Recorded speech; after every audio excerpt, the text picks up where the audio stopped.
Thrace ont voulu forger des lames parmi les plus redoutables de l'histoire. Aujourd'hui, en hommage à la mini-série Colisée, nous avons décidé de transformer la forge en une véritable arène. Nous avons organisé une compétition comme vous n'en avez jamais vu. Bienvenue dans les Gladiateurs. Pendant 5 épisodes, nous assisterons à 10 morts subites opposant 2 forgerons.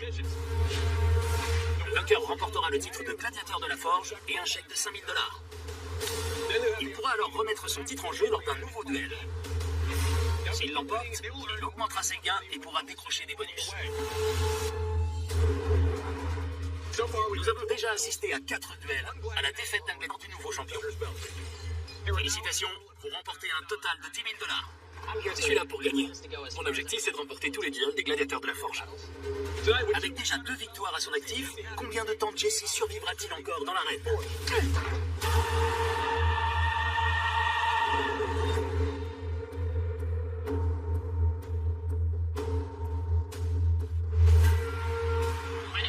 Je viens de Gilbert en Arizona et je suis le champion en titre. J'ai remporté mes 2 derniers duels et je ne compte pas m'arrêter là. Maintenant, je pars avec un avantage. Je sais où sont les outils et les juges ne m'intimident plus. Donc je suis plutôt confiant. Moi, c'est Eric, j'ai 41 ans et je pratique la forge depuis 2 ans et demi. Je participe à des reconstitutions vikings, comme on peut le voir avec mon style. Pendant les représentations, les vikings ont été influencés par l'héritage et l'histoire de l'Empire romain. Je pense que mes connaissances et mon expérience en technique de combat peuvent m'aider à savoir comment fabriquer les armes qu'on utilise dans ces combats. Bienvenue à la forge. Vous êtes là pour participer au 5e duel des gladiateurs de la forge. Dans l'enceinte de l'aide pour l'occasion, vous allez vous affronter dans un combat en mort subite qui consistera à fabriquer une arme en seulement 8 heures. Une fois le temps écoulé, vous présenterez vos lames à notre panel de juges experts qui leur feront passer une série de tests. Après quoi, ils décideront qui de vous deux remportera le titre de gladiateur de la forge et qui rentrera chez lui. Jesse, vous avez déjà remporté 2 victoires. Si vous en remportez une 3e, le total de vos gains s'élèvera à 15 000 $. Victoire, vous remporterez un chèque bonus de 10 000 $. Eric, il ne tient qu'à vous de détrôner notre champion, de prendre son titre et de remporter un chèque de 5 000 $. Mon adversaire a déjà participé à 2 duels, donc il sait comment ça se passe. Ça lui donne un avantage. Moi, ça me déstabilise de ne pas savoir ce qui m'attend, mais lui, il sait. Afin de déterminer laquelle de ces armes vous allez forger, ainsi que la technique de soudure à la forge que vous utiliserez, voici une authentique pièce romaine. Eric, vous êtes l'outsider, donc à vous l'honneur. Pile ou face? Pile. Si c'est pile, vous choisissez en premier. Vous êtes prêts?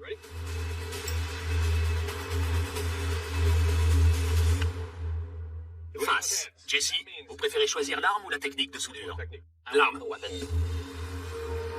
Qu'est-ce que vous avez en tête? Je suis plus serein que la dernière fois, parce que j'ai déjà prouvé que je pouvais y arriver.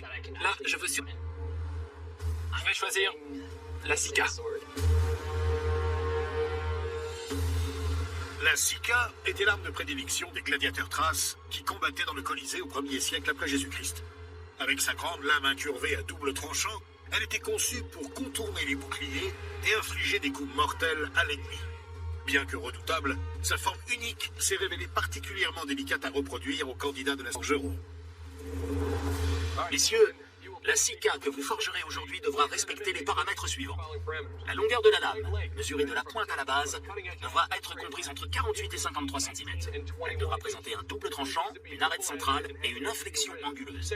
Votre garde devra être en bois, surmontée d'une plaque en métal et le pommeau sphérique. Jesse a choisi l'arme, donc Eric, c'est à vous de choisir la technique de soudure à la forge. À quoi pensez-vous? À sa motif échelle. Très bien. Vous voulez spécifier un nombre de couches minimum? 120. Vous m'envoyez ravi. J'ai choisi l'acier damassé à motif échelle parce que c'est une technique avec laquelle je suis à l'aise. Et je me dis que 120 couches, c'est peut-être assez pour mettre mon adversaire en difficulté. Messieurs, bonne chance. L'épreuve commence maintenant. Promet d'être intéressant. On a un ingénieur et un viking qui s'affrontent dans un combat de gladiateurs. Il commence avec 12 couches de 10,95 et 12 couches de 15,20. Ça fait 24 couches. C'est amplement suffisant. Le motif en échelle ne me dérange pas. C'est ce qu'il a dit après qui me fait peur. Pourquoi 120 couches? C'est une grosse billette. Pour l'instant, ma billette a 24 couches. Le plan, c'est de l'étirer, devinez. Ça fera un total de 120 couches. Au lycée, j'ai fait beaucoup de sport. J'ai fait de la course, du basket, volley, de la natation. Parfait. Ça n'a pas vraiment de rapport avec la forge, mais avoir une bonne condition physique, ça me permet de marteler plus fort et plus longtemps. Et d'avoir l'énergie pour encaisser tous les imprévus. Et 8 heures, c'est vraiment pas beaucoup pour faire cette épée. Donc, je veux faire attention à ce qu'elle ne soit pas trop lourde. Je vais commencer par empiler seulement 14 couches d'acier 15N20 et 1095. Je soude. Je vais devoir couper la billette en 3 morceaux et les empiler pour obtenir 42 couches. Ensuite, il faudra que je la redivise en 3 morceaux et que je les empile à nouveau pour atteindre les 126 couches. Eric commence avec 14 couches alors que Jesse a utilisé les 24 morceaux qu'on lui a donnés. Eric s'est compliqué la tâche. Il va la découper plusieurs fois, ce qui lui fera perdre plus d'acier puisqu'il faut meuler les morceaux avant de les souder ensemble. Si je perds trop d'acier, il faudra que je recommence depuis le début. J'espère que ça n'arrivera pas.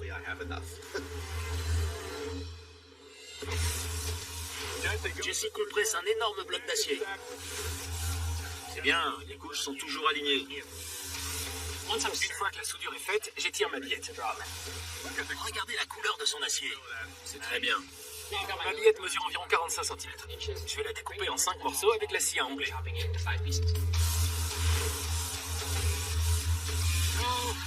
Maintenant, je vais lisser la surface de mes morceaux afin de pouvoir les souder. J'ai la pression au moment d'empiler mes pièces, parce qu'au moindre défaut, ma billette pourrait se casser. Et ça, j'en ai pas envie.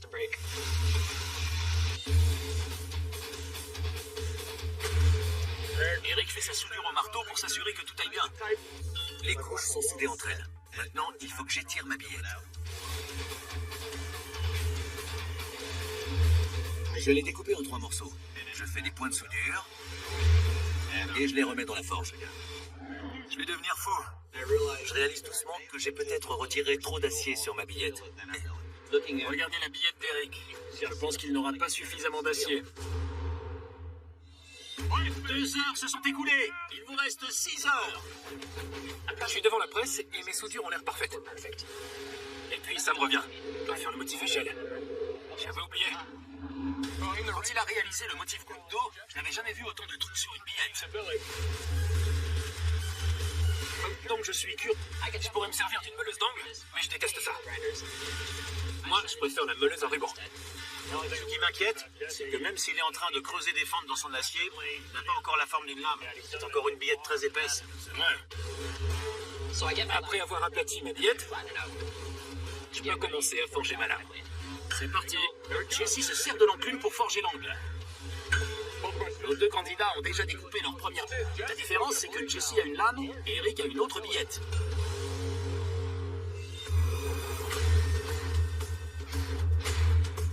La billette est bien soudée, mais il faut qu'elle fasse 53 cm pour que je puisse la redécouper, empiler les morceaux et atteindre les 126 couches. Je commence à regretter d'avoir commencé avec moins d'acier parce que j'ai peur de ne pas en avoir assez à la fin. Donc je décide de ne meuler que les phases d'acte avec les autres,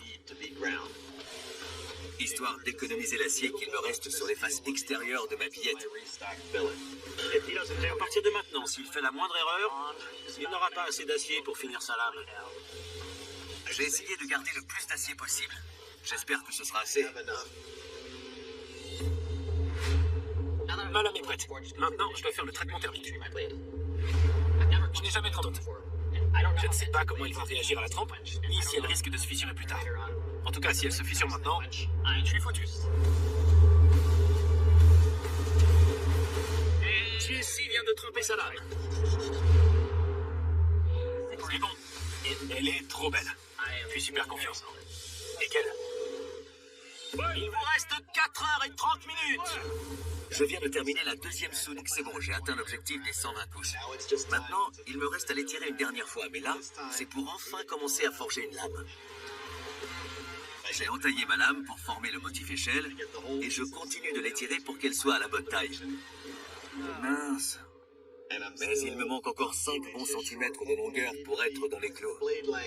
C'est trop court. Il ne pourra pas l'allonger beaucoup plus sans finir avec un tranchant beaucoup trop. Je vais faire en sorte que la largeur de ma lame soit dégressive. Comme ça, je pourrai gagner quelques centimètres. C'est une très bonne initiative. Il va gagner 2,5 à 3 cm en faisant ça. Ça devrait aller. Ma tactique a fonctionné. Je suis super content d'avoir réussi à forger une lame à partir du peu d'acier que j'avais au début.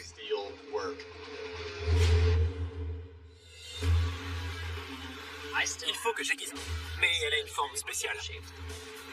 Il y a 8 zones à aiguiser en tout. Donc on passe beaucoup plus de temps à meuler. Et au final, c'est bien plus difficile que ce que je pensais.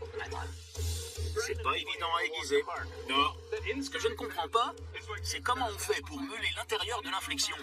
Comment on aiguise un fil de lame courbé à 145 degrés. Il faut meuler de l'intérieur vers l'extérieur. exactement. J'ai aiguisé ma lame, maintenant je passe au manche. Il ne vous reste plus que 2h30. On était un peu inquiet pour Eric, mais je suis impressionné. Il a réussi à forger une lame qui respecte les paramètres. Il s'en est très bien sorti. Quand il a eu un problème, il l'a réglé en une demi-heure. C'est le moment de tremper ma lame. Voilà, ça y est, Eric vient de tremper. Je l'examine et je constate qu'elle est complètement droite. Je suis super heureux. Et puis, je n'ai pas le droit à l'erreur. Il faut que je donne tout ce que j'ai. C'est pas vrai. Le morceau de bois d'Eric vient de s'ouvrir en deux. Eh mince. Je ne sais pas trop comment je dois réagir. En tout cas, je n'ai absolument pas le temps de recommencer un manche depuis le début. C'est un coup dur pour lui. On va faire avec. Là où j'ai eu de la chance, c'est que le morceau est gros. Donc, je me dis que la solution la plus simple, c'est de les recoller et de les fixer avec des rivets. Il va faire un manche encastré. C'est un choix risqué. Les matériaux sont friables et vous n'allez pas faire dans la dentelle pendant les tests. C'est moche, mais ça tient. Au final, tout s'est arrangé. Je suis tellement soulagé. Messieurs, il vous reste 1 heure. Mais je dois encore faire une fixation mécanique. Je vais poser 2 rivets. Un à travers le manche et un autre à travers le pommeau. Le manche était facile à percer. Puis je suis passé au pommeau. Mince! Et là, c'était pas la même histoire. Quoi? J'arrive pas à le percer. Ok. Il faut que mon pommeau soit fixé mécaniquement au reste du manche.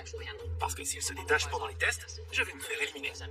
J'espère qu'il ne compte pas que sur la colle. Je dois trouver le moyen de fixer mécaniquement le pommeau. Il faut que je trouve une idée, au plus vite.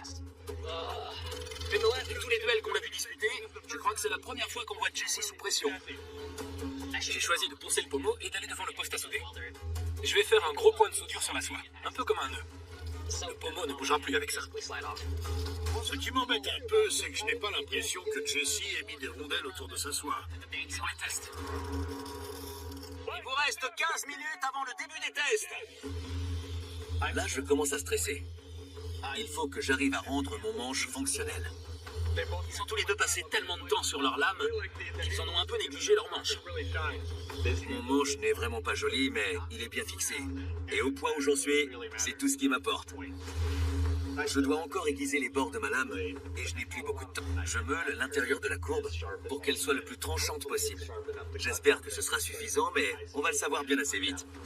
5, 4, 3, 2, 1. C'est pas vrai. Messieurs, éteignez vos machines et posez vos outils. Le duel est terminé. Je suis un peu déçu du résultat. Mais j'ai fait de mon mieux dans le temps imparti. J'ai confiance dans la résistance de ma lame, mais un peu moins dans son tranchant et son aspect visuel. Messieurs, bienvenue dans le test de résistance contre une roue de char. Jesse, vous êtes prêts? Je suis prêt. On y va. Quand j'ai vu la roue du chariot, ça m'a fait peur. Je ne m'attendais pas à ce que nos lames soient frappées contre quelque chose de si épais.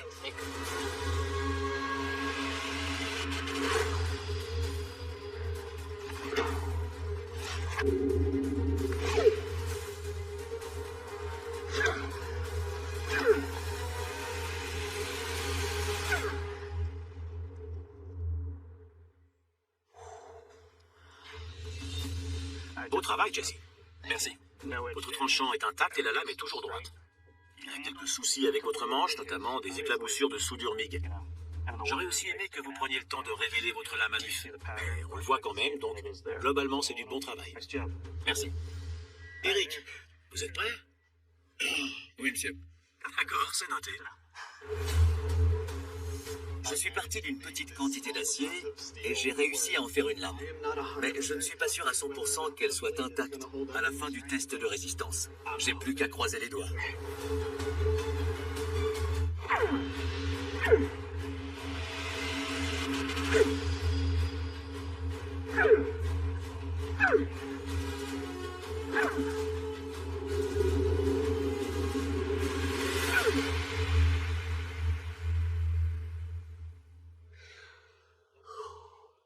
Respirez, vous avez survécu.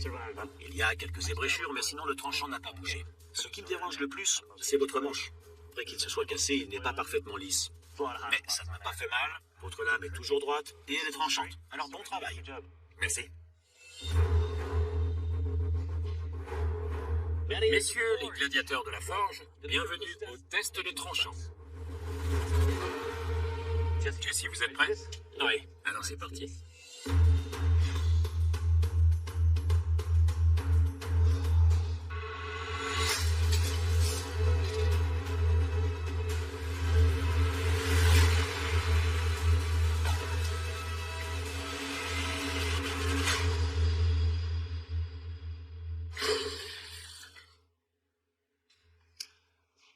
Très bien, Jesse. Parlons de votre Sika. D'abord, j'apprécie son profil et le poids est bien réparti. En conclusion, votre paix. Merci. Eric, vous êtes prêt? À vous de trancher. C'est parti.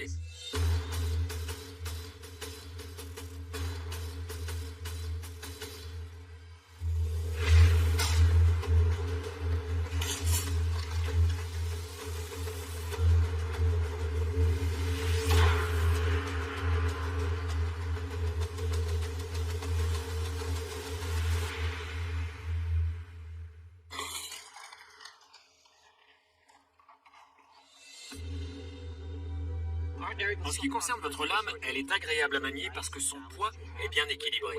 Mais votre tranchant est émoussé à l'intérieur de l'inflexion. C'est sûrement dû aux dégâts qu'elle a subis pendant le test précédent. En tout cas, je peux passer mes doigts sans aucun risque. Elle a quand même coupé les tubes, donc en résumé, votre lame peut un peu couper. Messieurs, pendant 8 heures, vous avez transformé des plaques d'acier en une lame d'acier damassée de 120 couches à motif échelle. Vous nous avez impressionnés tout au long de ce duel. Mais seulement l'un d'entre vous en sortira vainqueur et remportera un chèque de 5000 $, ainsi que le titre de gladiateur de la forge. Il s'agit de... Jesse, c'est encore vous. Félicitations. Eric, vous avez été impressionnant de témérité, mais malheureusement, votre souk va vous dire pourquoi. Je voudrais vous féliciter du calme olympien dont vous avez fait preuve pendant 8 heures, et au bout desquelles vous avez réalisé une Sika magnifique. Malheureusement, le test a démontré qu'elle n'était pas aussi aiguisée que celle de votre adversaire. C'est pourquoi nous vous laissons partir. Je comprends. Eric, malgré votre talent, pour vous, la compétition s'arrête ici. Je vais vous demander de bien vouloir quitter la forge. Félicitations et bonne chance. Merci. Bravo, Eric. Je suis pas déçu parce que je me suis prouvé. Ça m'a donné envie d'en apprendre plus sur les armes romaines. Il y a certaines lames qui étaient sur le mur que je vais sûrement reproduire dans le futur. Vous avez remporté votre 3e duel et votre cagnotte s'élève maintenant à 15 000 $. Si vous gagnez les 2 prochains, vous remporterez un bonus de 10 000 $. Donc, êtes-vous prêt à retourner dans l'arène pour tenter de décrocher ce bonus? Ouais, pourquoi pas? C'est un oui un peu plat. Je suis encore le gladiateur de la forge en titre. J'ai gagné 3 duels et 15 000 $. Nous sommes impatients de voir le prochain duel. On se revoit dans l'arène. Je vais tout faire pour remporter le plus de combats possible et tenir jusqu'à la fin.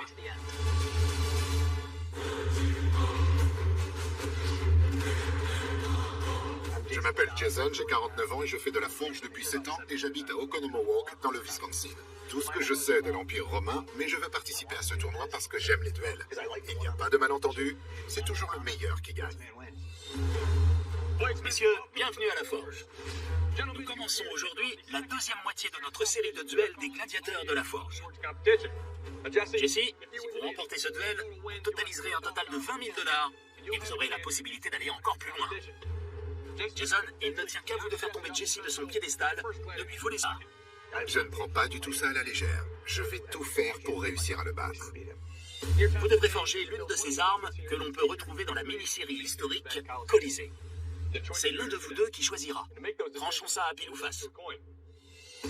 Jason, c'est à vous. Pile ou face? Pile. Très bien. Voyons voir. C'est pile. Jason, vous préférez technique de soudure? L'arme. Vous avez l'embarras du choix. La Rome Faya. C'est un très bon choix. La Rome Faya remonte à 350 avant Jésus-Christ et était très populaire auprès des gladiateurs grâce à son efficacité en combat rapproché. Cette épée se présente sous la forme d'une longue lame à simple tranchant, légèrement courbée, et elle se manie à deux mains. Elle était conçue pour être très tranchante et délivrée, tant sur le champ de bataille que dans l'arène.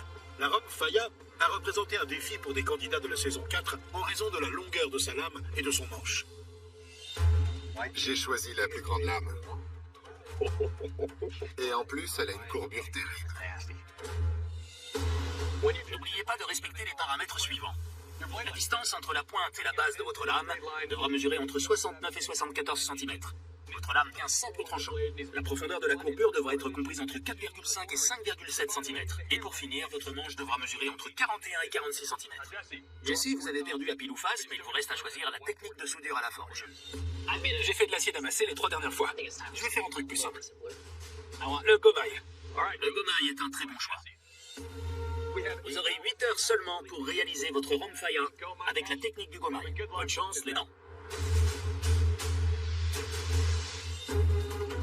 Qu'est-ce que vous feriez à leur place? J'essaierai de déterminer la quantité d'acier dont j'aurai besoin pour forger cette lame. Non seulement elle est immense, mais elle possède un des plus grands manches que j'ai vu dans cette émission. Jesse est en terrain connu. C'est un peu comme s'il jouait à domicile. Mais moi, je suis frais. Lui, il doit être fatigué après 3 duels. Je vais utiliser de l'acier doux à l'extérieur de ma lame pour mieux être plus résistante. Mais il ne faut pas non plus que l'acier doux se mélange à l'acier de mon tranchant. Je vais mettre de l'acier 1095 entre deux plaques de 15N20 et l'extérieur sera en acier doux. Le plus important, c'est cette première billette. S'ils empilent plusieurs plaques du même acier, une fois soudées à la forge, ça comptera comme une seule couche. Donc ils peuvent en mettre autant qu'ils veulent, tant qu'ils alternent les types d'acier. Les plaques d'acier mesurent 30 cm. Je n'ai jamais soudé une billette aussi longue. Coupez les plaques d'acier en deux pour que sa billette soit plus petite. Et ça lui fait quand même beaucoup d'acier. Maintenant, il n'y a rien d'autre à faire qu'attendre. Ça va aller. J'ai 100% confiance en moi, mais il ne faut pas que ça augmente, parce que sinon, je vais commencer à faire des bêtises. Je vais mettre les 80 CRV2 au centre de la billette, recouvert par 2 plaques de 15N20 et de l'acier doux à l'extérieur. J'ai tendance à avoir la main lourde et à commencer avec trop d'acier. Et à la fin, ma lame pèse. Donc, je vais apprendre de mes erreurs et commencer avec seulement 5 plaques d'acier.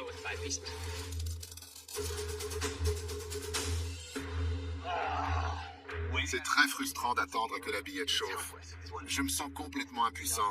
Je peux rien faire pour accélérer le processus. Et si je retire ma billette du feu trop tôt, les soudures ne prendront pas. Alors j'attends. Pendant qu'il attend que son acier chauffe, et sur Jesse qui a déjà gagné ses 3 derniers duels. Il court partout, il fait plein de trucs. Jason devrait peut-être se caler sur son rythme. Mais est-ce qu'il en est capable? Ma billette a atteint la bonne température. Je vais l'amener devant la presse. Avec une billette aussi longue, c'est bien de ne pas faire mordre la presse trop profondément et d'y aller petit à petit. Les soudures ont bien pris. Donc maintenant, je peux commencer à étirer ma billette. C'est beau. Il n'y a plus qu'à les tirer. Jesse est devant la presse. Cette fois, je n'ai pas besoin de découper ma billette et de la ressouder. Je peux directement forger ma lame. Nickel. Il est très méthodique. Il chauffe une zone, il l'étire et ainsi de suite. C'est très bien. Messieurs, il vous reste 7 heures. La courbe de la lame me fait peur. Il n'y a pas beaucoup de marge en profondeur de courbure et une différence d'obliquité. La lame de Jason a un angle de courbure un peu trop marqué, alors que notre modèle a une courbe plus progressive. Ça va pas. Je voudrais que la courbe soit plus proche de la pointe, mais je n'ai pas le temps de changer ça. Donc je vais faire avec ce que j'ai. Je vais tremper ma lame. Dans mes autres duels, toutes mes trempes se sont bien passées. Très bon. Mais il y a toujours une part d'incertitude. Les très longues lames. Allez. Jesse a du mal à faire rentrer sa lame dans le bac de trempe. Voilà, belle couleur. Elle est un peu volée. Il faut que je trouve une solution. Dans un premier temps, je vais tenter de la redresser à la main. Regardez, Jesse essaie de redresser sa lame. Oh, je ne veux pas voir ça. C'est risqué. Ce que je fais, c'est très risqué. Parce que, juste après la trempe, la lame est très fragile. Je n'ai pas réussi à la redresser, donc je passe au plan.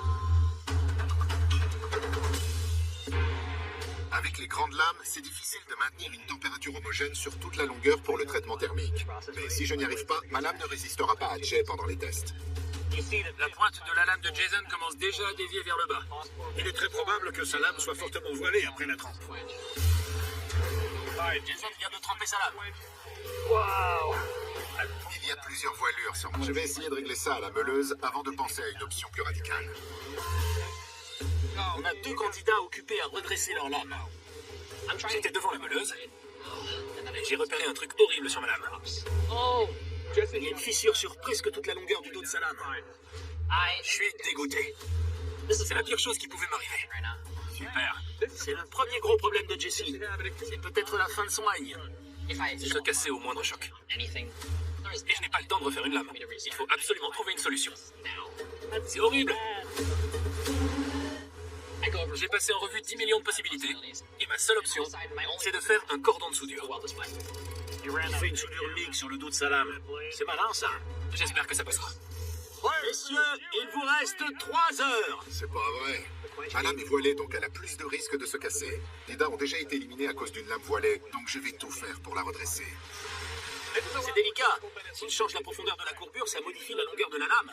Et s'il meule au mauvais endroit, ça modifie la courbure. C'est comme réduire la hauteur d'une table en sciant un pied à la fois. Bonne chance. C'est toujours voilé. J'ai réchauffé ma lame, mais il faut que je sois prudent pour ne pas la casser. Attention. Déjà, c'est mieux. Retour à la meuleuse. Mais ça ira pour aujourd'hui. Avec le cordon de soudure sur le faux tranchant, on dirait l'épée de Frankenstein. Elle fait peur. Mais je suis sûr que malgré son apparence, elle est capable de réussir les tests. La question, c'est dans quel état est l'acier à l'intérieur. Ouais. Maintenant, il faut que je m'occupe de la voilure. Je chauffe le dos de ma lame à l'endroit où elle est voilée, et là, je croise les doigts. Ça pourrait mal s'optiser. Elle peut se briser. Si je casse ma lame, c'est impossible de remporter ce duel. Je peux pas faire mieux. Elle dévie encore de 1 ou 2 degrés, et c'est négligeable, donc je passe à la suite. Messieurs, il vous reste 60 minutes. Je vais m'occuper du manche. J'ai pas envie de faire quelque chose de trop sophistiqué qui me prendrait trop de temps. Donc je prends un morceau de fer. C'est un bois un peu mou, mais c'était le seul morceau qui me permettait de faire un manche en entier, sans devoir assembler plusieurs pièces. C'est bien du cèdre pour le manche? Pas du tout. Dès qu'il se fissure, le cèdre se fond sur toute la longueur. Je n'ai pas eu de problème pour faire le manche. Maintenant, je vais le poncer et aiguiser ma lame. Comme la lame présente encore quelques défauts, je veux que le manche soit parfait. Je vais bien m'appliquer. La forme de son manche est très réussie. C'est très beau. C'est mon 4e duel, et mes frères et sœurs seraient super contents si je gagnais encore une fois. Après, il y a mes parents. Ils sont très contents aussi, mais ils ne veulent pas que tout ça prenne le pas sur mes études. En tout cas, je vais faire de mon mieux pour tout gagner. 5, 4, 3, 2, 1. L'épreuve est terminée. Je me sens détendu. Après, dès que Doug Marqueda va prendre mon épée, je vais sûrement avoir envie de vomir. Mais pour l'instant, ça va. Je me sens bien.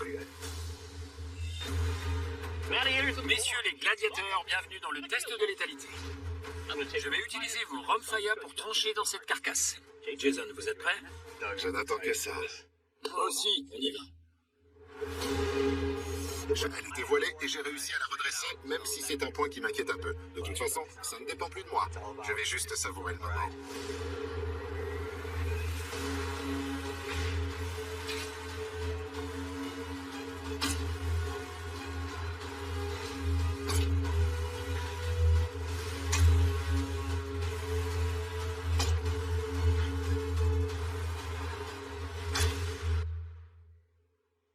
Jason, parlons de votre Romfaya. D'abord le manche. Non, il n'y a pas de problème particulier. Il est bien lisse et confortable. J'apprécie le motif du gomaille sur l'acier, mais le fil de lame est très tranchant. En revanche, on peut voir que votre lame s'est déformée pendant le test. Juste ici. Cependant, votre Romfaya peut tuer. Super. Jesse, vous êtes prêts? Oui, c'est parti. peur des tests. Parce que tout à l'heure, le dos de ma lame s'est fissuré. Le pire, ce serait qu'elle se casse en deux. Donc j'espère que la soudure va tenir.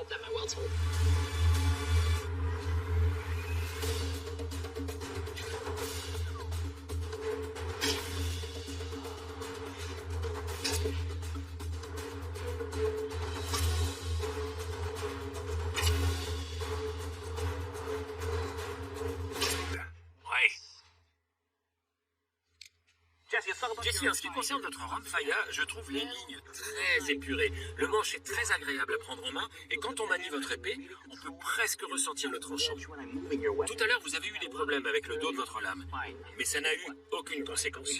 En plus, votre lame est très tranchante. En résumé, votre Ramfaya peut tuer. Trop bien. Gladiateurs, bienvenue dans le test de résistance. Vos lames vont affronter des crânes et des tubes de mousse. Jason, vous êtes prêts? Oui. Ok.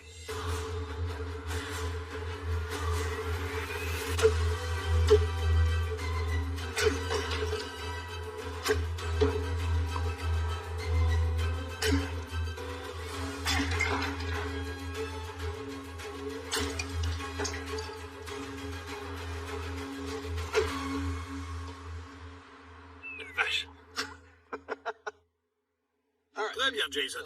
Il y a plusieurs choses à relever. D'abord, ce qui me saute aux yeux, c'est le profil. La courbure est un peu trop marquée. Il faudrait qu'elle soit plus progressive sur l'ensemble de votre lame, un peu comme une griffe. Ensuite, il y a votre manche. Il est confortable, mais il n'est pas très droit. C'est un peu comme si l'ondu s'en est très bien sorti, et elle est parfaitement tranchante. Bon travail. Merci. Jesse, vous êtes prêts? Ouais. Je ne sais même pas pourquoi on vous demande à tous si vous êtes prêts. C'est à vous, et puis c'est tout.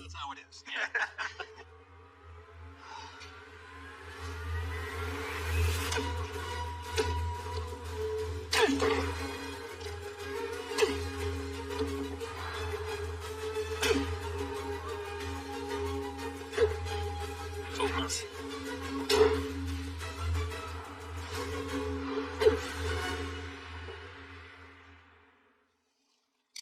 Jesse, j'aime beaucoup le profil de votre lame. Le travail de meulage est très réussi et la soudure MIG était une bonne idée, elle a tenu le coup. Le tube de mousse intact, c'est de ma faute. Je n'ai pas donné le bon angle à votre lame. Parce qu'autrement, elle est très tranchante. Bon travail. Merci. Messieurs, tout se résume à ce qu'il y a sous ce voile. Jesse, si vous êtes déclaré vainqueur, vous totaliserez 4 titres, $20 000, et vous pourrez continuer encore plus loin. Quant à vous, Jason, si c'est vous, vous remporterez votre premier titre, $5 000, et vous aurez le choix de disputer un autre duel. Vous avez tous les deux fait de l'excellent travail, et seul l'un d'entre vous peut remporter le titre de gladiateur de la forge et les $5 000. Il s'agit de... Jason, vous avez combattu vaillamment pour présenter une très belle lame, mais elle n'était pas de taille, et Doug va vous dire pourquoi. Vous avez fait du beau travail, mais le profil de votre lame ne correspond pas à ce que l'on attendait. Et votre lame s'est déformée pendant les tests. Voilà pourquoi vous êtes éliminé. Merci. Jason, malgré votre talent, pour vous, la compétition s'arrête ici. Je vous demande de quitter la forge. Félicitations. Bonne chance. Merci. Bon travail, Jason. Merci. Jesse a forgé une lame magnifique. Il a vraiment beaucoup de talent. Prouver ma valeur et pour l'expérience en elle-même. La compétition était serrée. On peut dire que ça s'est joué à pile ou face. Jesse, pour la 4e fois, vous êtes le gladiateur de la forge, et vous totalisez $20 000. Bravo. Merci. Vous avez le choix de disputer un 5e duel. En cas de victoire, vous remporterez un bonus de $10 000, en plus des $5 000 et d'un nouveau titre. Alors j'ai une question. Êtes-vous prêt à remettre ça et à retourner dans la forge? Je suis venu pour ça. Excellent. Je continue. Nous sommes impatients de vous retrouver dans la forge. Je ne sais pas trop comment j'ai fait, mais j'ai gagné. Je suis vraiment trop content. J'ai gagné 4 duels à la suite. Je suis gonflé à bloc par l'adrénaline. Et j'ai envie d'aller jusqu'au bout. Je suis venu ici pour prouver que je pouvais y arriver. Et si je perds, je m'en voudrais toute ma vie.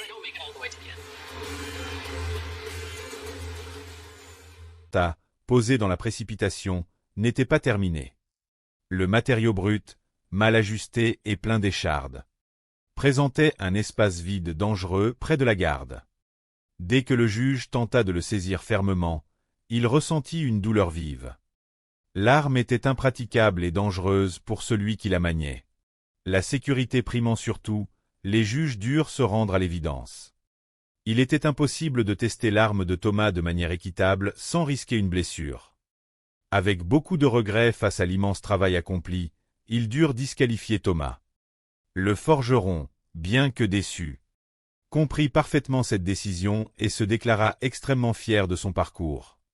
Conscient qu'avec quelques minutes de plus, il aurait pu présenter une arme achevée. Bill fut déclaré grand vainqueur de ce combat de couteaux inédit, remportant le titre et la somme de $10 000. C'était l'accomplissement d'un rêve. Une récompense inespérée après une série d'épreuves d'une intensité folle. Il remercia la forge, ses concurrents et sa famille, prouvant que la persévérance, la passion et un soupçon de chance pouvaient mener aux plus belles victoires. Sous le regard bienveillant du feu éternel de la création, la forge, témoin de ses exploits, continua de rayonner, prête à accueillir de nouveaux rêves forgés dans l'acier.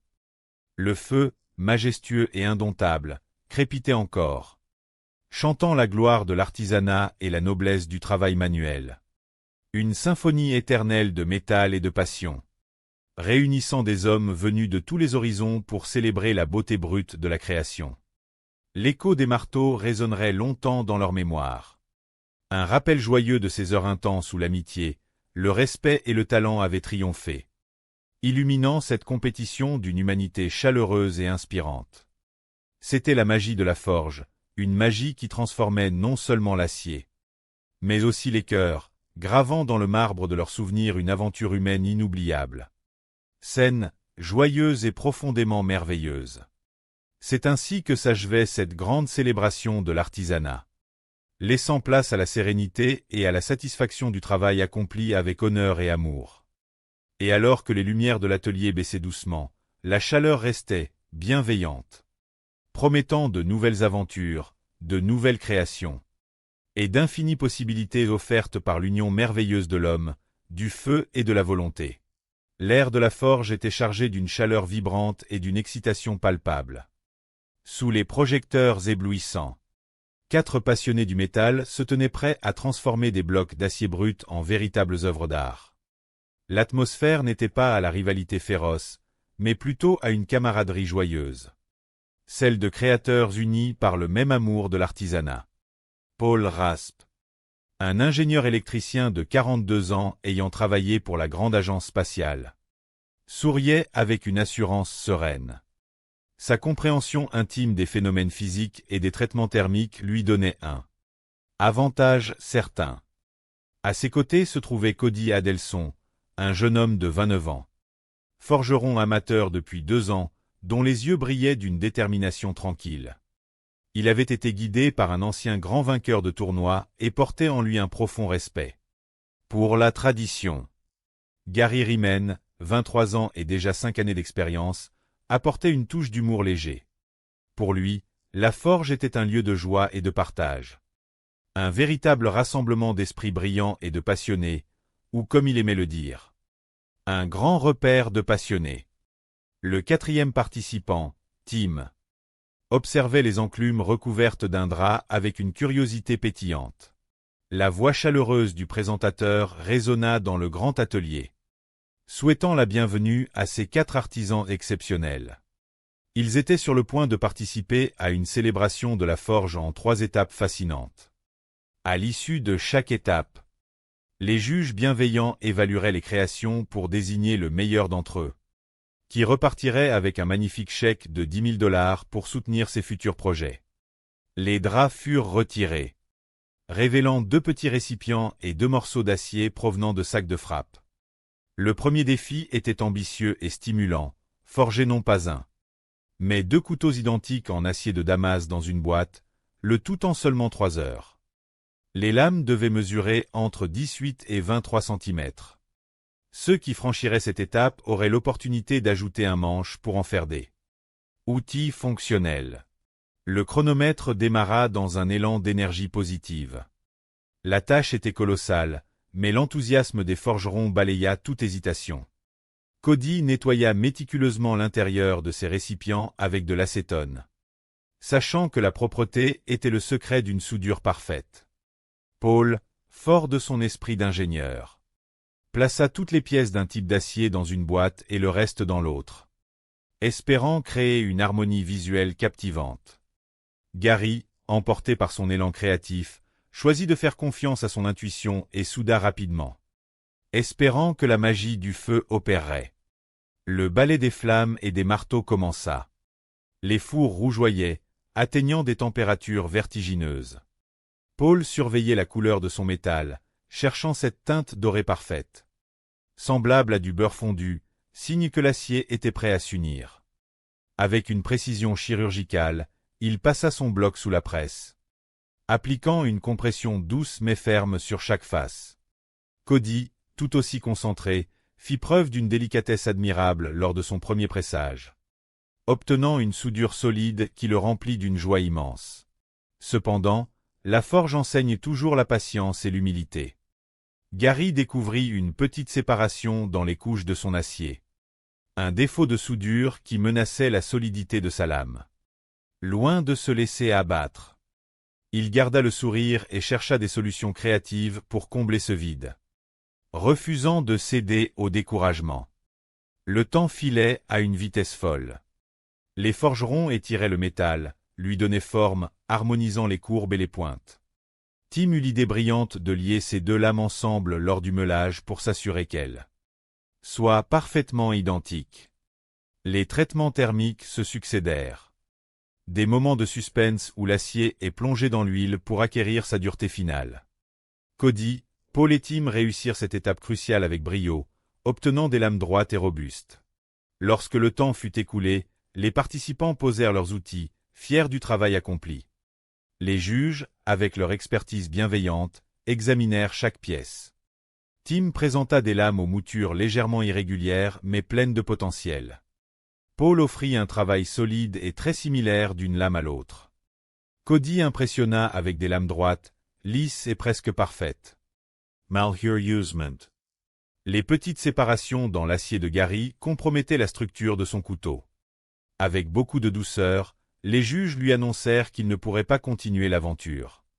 Gary quitta la forge avec un grand sourire, fier de son parcours et heureux d'avoir partagé ce moment avec d'autres passionnés. Les trois artisans restants se lancèrent dans la deuxième étape. Transformer leur lame en véritable chef-d'œuvre fonctionnel en 2 heures. Il fallait ajouter des gardes et des manches confortables. La précipitation apporta son lot de petits défis. Cody rencontra des difficultés avec un rivet rebelle. Un moment de tension passagère qu'il surmonta avec calme.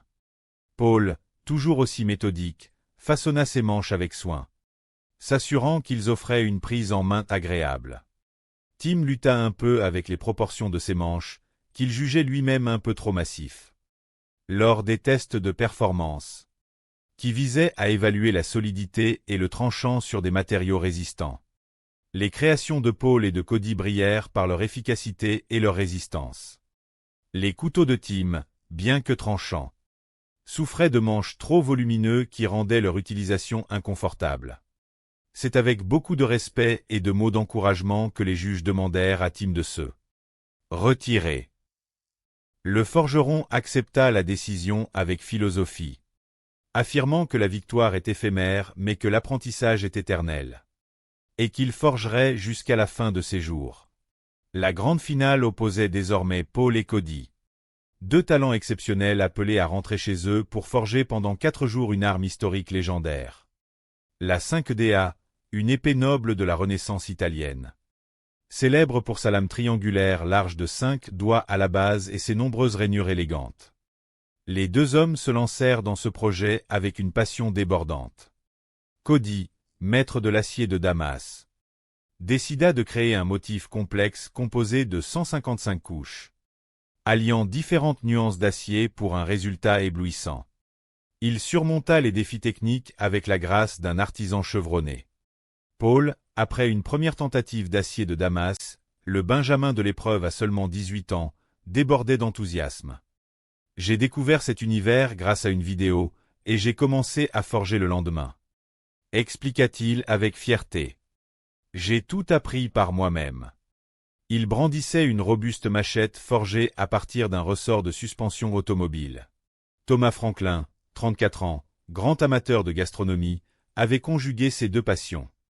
C'est ma femme qui m'a suggéré de fabriquer mes propres couteaux de cuisine, confia-t-il.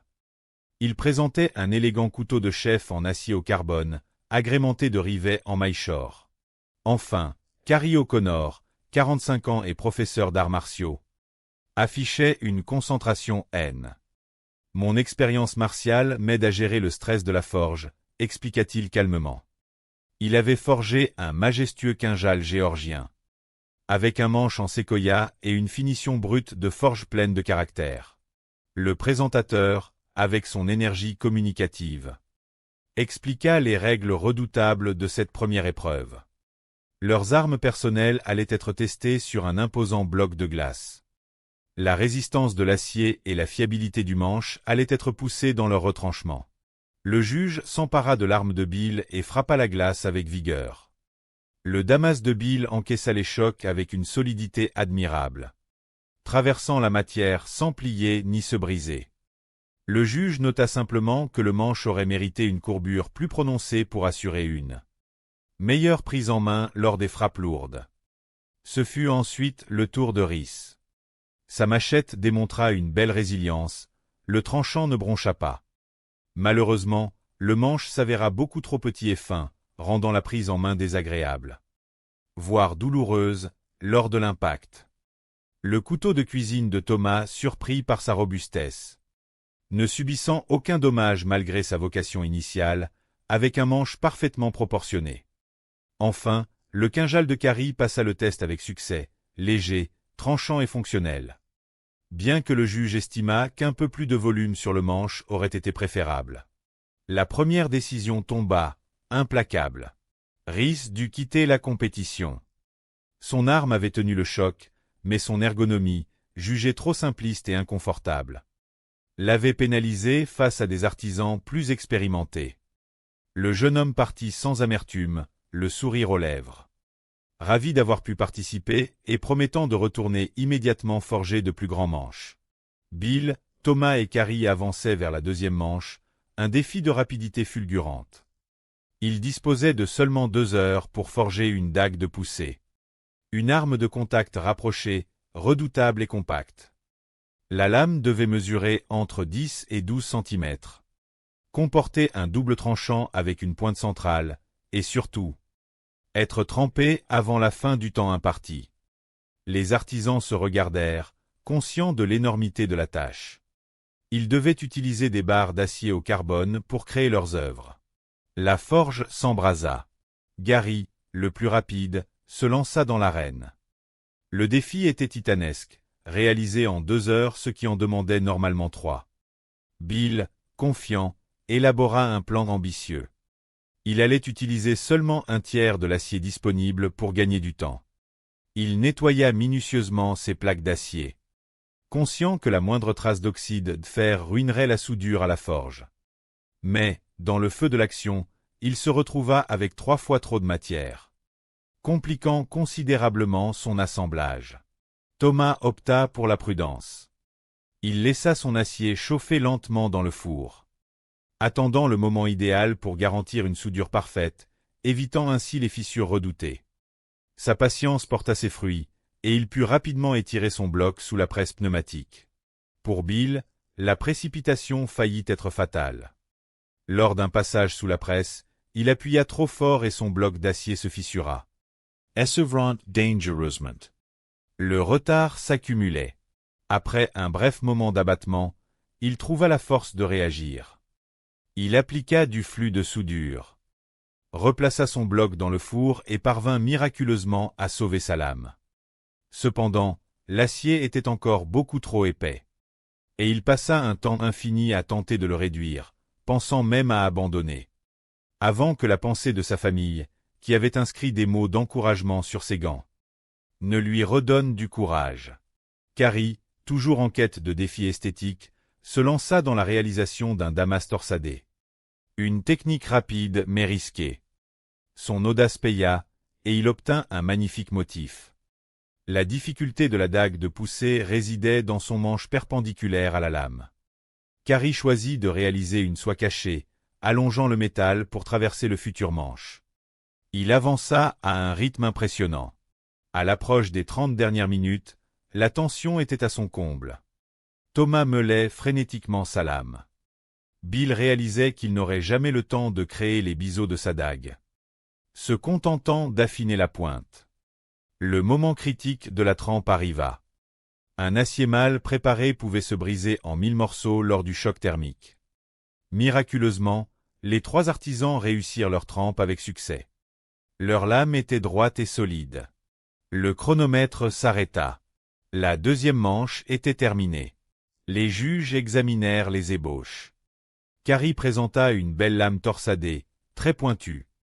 Mais son manche rectiligne manquait cruellement d'ergonomie, risquant de blesser son utilisateur.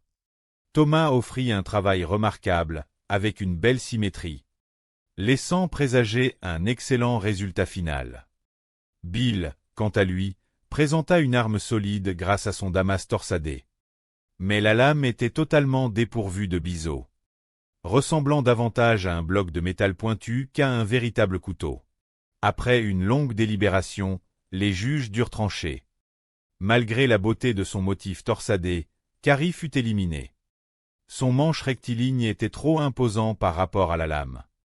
Et la correction de ce défaut de conception aurait demandé beaucoup trop de temps par rapport à ses concurrents. Carrie quitta le plateau avec une grande sérénité, heureux d'avoir accompli son rêve de participer à l'émission. Bill et Thomas se retrouvaient pour le duel final. Ils disposaient de 6 heures pour achever leur dague de poussée, et surtout, pour recréer une arme mythique, le couteau de combat de Colin Sage. Cette lame exceptionnelle devait mesurer entre 43 et 48 cm. Posséder une pointe en bec d'oiseau, une largeur minimale de 8 cm. Et inclure des mitres, une garde et un pommeau. Pour couronner le tout, il devait fabriquer un acier damas de type 100 mai, en insérant une âme en acier dur au cœur de couche de damas plus souple. Le défi était colossal. Bill entama la création de ces 2 blocs de damas avec une détermination farouche. Le soudage se déroula à merveille. Il coupa habilement son bloc en 2 pour y insérer la couche centrale d'acier dur. Thomas luttait pour élargir sa lame afin d'atteindre les 8 cm réglementaires, s'épuisant sous l'effort mais refusant de baisser les bras. Les heures s'égrenaient à une vitesse folle. Lors de la trempe, la lame de Bill se déforma légèrement. Dans un effort désespéré pour la redresser sans la briser, il réussit à limiter les dégâts, préférant une lame imparfaite à une lame cassée en 2. Il se lança ensuite dans l'assemblage de son manche.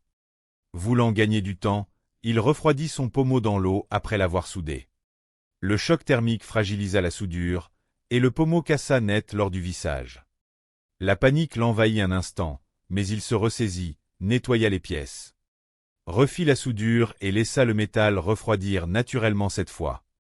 Le manche tint bon. Pendant ce temps, Thomas voyait ses chances s'amenuiser. Le temps filait inexorablement.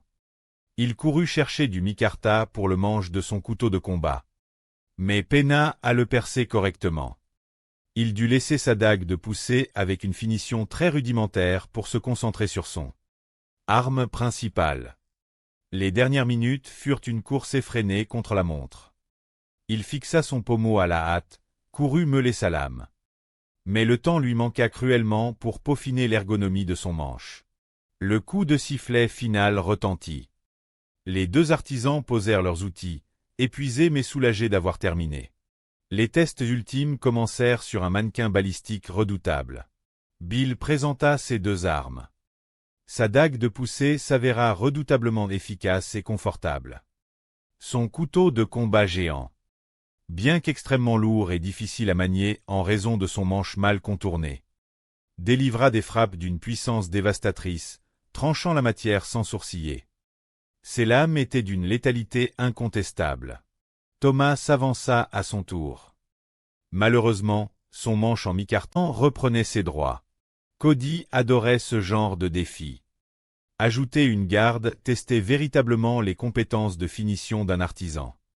Il avait la chance de travailler avec du laiton et de l'acier inoxydable. Il coupa son bloc de laiton, le perça avec soin. Paul, de son côté, travaillait une garde robuste, capable de résister aux tests les plus brutaux. Il jonglait entre la lime et la perceuse avec dextérité. Cody rencontra un obstacle inattendu avec sa première garde. Dans la précipitation, il la souda à l'envers. Un sentiment de frustration le gagna, mais il se reprit rapidement, l'arracha. La nettoya et la replaça dans le bon sens. La gestion du temps devenait vertigineuse. 30 minutes, puis 90 minutes s'envolèrent.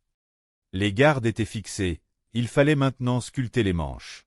Tim perçait son bois, ajustant la soie. Il lui manquait 2 centimètres pour atteindre la garde. Un défaut qu'il tenta de masquer avec un petit morceau de bois supplémentaire. Ses manches étaient massifs, difficiles à sculpter. Cody, lui, luttait avec un rivet récalcitrant qui refusait de s'insérer correctement, se tordant sous la pression. S'il forçait trop, le rivet se bloquerait définitivement. Il dut le couper et percer un nouveau trou, espérant que la colle époxy tiendrait le coup. Le temps s'accélérait. 20 minutes. Les manches de Tim étaient de véritables blocs rectangulaires, pleins de matière. Paul, plus avisé, utilisait une bande abrasive pour arrondir soigneusement son manche et le rendre ergonomique. Les manches de Cody étaient rudimentaires, mais il devait se concentrer sur l'aiguisage. Il ne restait que 10 minutes. Cody produisait un immense nuage de poussière dans sa précipitation, au point de s'entailler légèrement le doigt sur la bande abrasive. L'équipe médicale intervint promptement, posant un simple pansement. Rien de grave, mais une perte de temps précieuse. Dans l'agitation, un bout de son manche se détacha, la colle n'ayant pas tenu. Il dut le jeter, priant pour que le reste de la structure résiste au test. 5, 4, 3, 2, 1. La deuxième manche s'achevait dans un soupir de soulagement collectif. L'heure des tests de résistance avait sonné. Le juge s'approcha pour frapper de toutes ses forces sur une tôle métallique avec les créations des Forgerons. Tim fut le premier. Les chocs résonnèrent dans la forge. Les lames de Tim résistèrent bien qu'elles accusèrent un léger roulage du fil. Cependant, le principal problème résidait dans l'ergonomie, les manches, beaucoup trop carrées. Et les bords saillants de la garde rendaient l'utilisation douloureuse. Paul présenta ses œuvres. Les lames encaissèrent les coups avec une aisance remarquable, ne souffrant que de dégâts superficiels, tandis que les pointes restaient intactes et les manches confortables. Cody, malgré l'absence d'un bout de son manche, vit ses lames briller par leur solidité, traversant l'épreuve avec brio. Le test de tranchant sur le sac de frappe confirma les impressions. Les couteaux de Tim manquèrent un peu de mordant sur certaines sections, bien que les pointes fissent leur travail. Les armes de Paul se révélèrent dévastatrices, tranchant et perçant la matière avec une facilité déconcertante. Celles de Cody étaient de véritables rasoirs, ne subissant aucun dommage lors des impacts. Les juges durent rendre leur décision. Tim fut éliminé, malgré la beauté de ses lames. Les manches inconfortables et surdimensionnées pénalisaient grandement l'utilisation de ses armes. Tim quitta la forge avec une immense philosophie. Il savait que la victoire était éphémère, mais que l'apprentissage, lui, était éternel. Il resterait forgeron jusqu'à son dernier souffle, rêvant de quitter ce monde avec un marteau à la main et le sourire aux lèvres. Paul et Cody, les 2 finalistes, se félicitèrent chaleureusement. L'ultime défi les attendait. Ils devaient retourner dans leurs propres ateliers pendant 4 jours pour recréer une arme historique majestueuse. La Cinquedea. Cette épée, prisée par les nobles de l'Italie du XVe et du XVIe siècle, tirait son nom de la largeur de sa lame au niveau de la garde, équivalente à 5 doigts. Sa particularité résidait dans sa lame triangulaire à double tranchant, ornée de 6 gouttières de chaque côté pour l'alléger et accroître sa maniabilité. L'arme devait mesurer entre 66 et 71 cm. De retour dans l'Illinois, Paul décida de forger sa 5DA en acier damas, espérant ainsi rivaliser avec le talent reconnu de Cody pour cette technique. Mais lors de la phase de soudure, son bloc d'acier se fissura irrémédiablement, le temps lui manquant pour recommencer. Il prit la sage décision d'utiliser une belle plaque d'acier au carbone robuste, misant sur la perfection de la géométrie plutôt que sur la complexité du motif. Cody, véritable orfèvre de l'acier, se lança dans la confection de 2 blocs de damas distincts. L'un pour la garde et le pommeau, l'autre, beaucoup plus imposant, pour la lame elle-même. Il travailla avec passion, superposant 155 couches de différents aciers, tordant le métal incandescent pour créer des motifs hypnotiques. Les jours passaient, rythmés par le chant des marteaux et la chaleur des fours. Paul façonnait sa lame avec une précision chirurgicale, la rendant droite et ultra-rigide. Creuser 12 gouttières parfaitement symétriques était un travail de titan, exigeant une concentration de chaque instant pour ne pas percer la lame. Il réussit cet exploit avec brio. Vint ensuite le moment délicat de la trempe.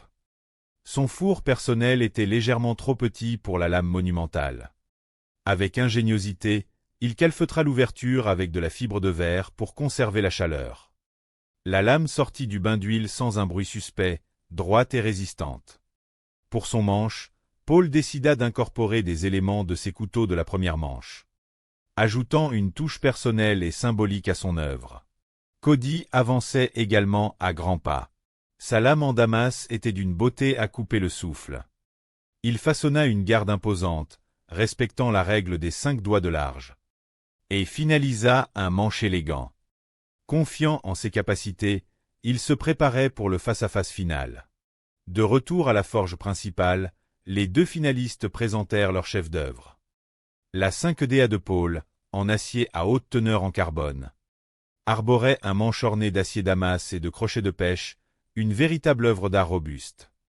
Celle de Cody éblouissait par les motifs complexes de ses 155 couches d'acier, rehaussées d'une garde et d'un pommeau en damas somptueux. Les tests de létalité et de durabilité furent spectaculaires. L'épée de Paul trancha une imposante carcasse avec une force inouïe. La lame était lourde, redoutable, offrant une excellente prise en main malgré son équilibre porté vers l'avant. L'arme de Cody se révéla être d'une maniabilité exceptionnelle, glissant à travers la matière avec une aisance déconcertante. Lors du test de résistance sur des pots en terre cuite, la lame de Paul pulvérisa la cible sans subir la moindre égratignure. Son fil resta parfait, démontrant une solidité à toute épreuve. Cody ne fut pas en reste, son acier damas fracassant les pots avec une élégance brutale, sans le moindre dommage. L'ultime épreuve, un test de précision et de tranchant sur un mannequin balistique. C'est là le destin des 2 artisans. Paul, avec sa lame lourde et puissante, infligea des coupes profondes et nettes. Mais Cody, maniant son arme comme un prolongement naturel de son bras, délivra des frappes d'une finesse et d'une profondeur inouïe, dignes d'un rasoir géant. Le suspense prit fin sous les applaudissements. Cody fut couronné vainqueur, remportant le titre prestigieux et le chèque de 10 000 $. Les juges expliquèrent à Paul que son arme, bien que magnifique et redoutablement efficace, était sensiblement plus lourde et légèrement moins maniable que celle de son adversaire. Paul accepta cette décision avec une grâce infinie, honoré d'avoir pu créer une telle lame et prêt à retourner à son enclume dès le lendemain. Cody célébra sa victoire, reconnaissant que ce triomphe n'était que la cerise sur le gâteau d'une aventure humaine extraordinaire. Le lendemain, la forge se préparait à accueillir une nouvelle compétition, d'un niveau d'intensité inédit. 4 nouveaux forgerons allaient s'affronter lors d'un combat de couteaux épiques. Leurs armes, forgées préalablement chez eux, seraient immédiatement mises à l'épreuve. Et l'un d'eux serait éliminé avant même d'avoir pu allumer un four. Bill Peace, un homme de 45 ans originaire de l'Ohio, souriait avec bienveillance. « Ma femme me soutient énormément, » dit-il en riant, même si elle se définit avec humour comme une victime de la forge, car j'y passe tout mon temps libre. Il apportait une magnifique lame en acier damas de 160 couches, ornée de mitres en laiton. Rhys, que je connais, sont de grands passionnés, de véritables geeks de l'acier et du feu, toujours prêts à discuter des mérites de tel ou tel alliage. Soudain, la voix puissante et chaleureuse du présentateur résonna dans la vaste pièce, ramenant le calme. « Mesdames et messieurs, bienvenue dans la forge. Vous avez tous les 4 décidé de participer à la plus grande compétition de forgerons. Cette aventure humaine et technique se déroulera en 3 manches intenses. À la fin de chaque manche, l'un d'entre vous devra malheureusement nous quitter. Toutes les décisions seront prises par nos experts, les juges qui se tiennent derrière moi. Ce sont eux qui évalueront votre travail, votre technique et votre créativité pour décider lequel d'entre vous sera couronné meilleur forgeron et repartira avec un magnifique chèque de 10 000 $. Je suis certain que vous êtes impatient de commencer, alors allons-y. Forgeron, vos enclumes sont recouvertes d'un tissu noir. Je vous invite à le retirer. Le suspense était palpable. Les 4 hommes dévoilèrent leur poste de travail. Ce que vous avez chacun devant vous, expliqua le présentateur. Ce sont 2 petites boîtes métalliques et 2 bocaux remplis de fragments d'acier. Votre mission aujourd'hui n'est pas de fabriquer mais bien 2 couteaux parfaitement identiques. Le défi commence maintenant. Fabriquer 2 couteaux en 3 heures, c'était un défi monumental. Ils devaient réaliser de l'acier damas dans une boîte, une technique complexe et capricieuse. C'était une phase particulièrement stressante. Le présentateur ajouta les paramètres stricts de l'épreuve. Les lames devaient mesurer entre 18 et 23 cm de long. Ceux qui atteindraient la 2e manche devraient ensuite ajouter un manche et une garde acier. Lames pour en faire des outils fonctionnels. Les juges évalueraient alors leur solidité et leur durabilité sur une tôle de métal, ainsi que leur tranchant sur un sac de frappe redoutable. Le chronomètre démarra, libérant une frénésie ordonnée dans l'atelier.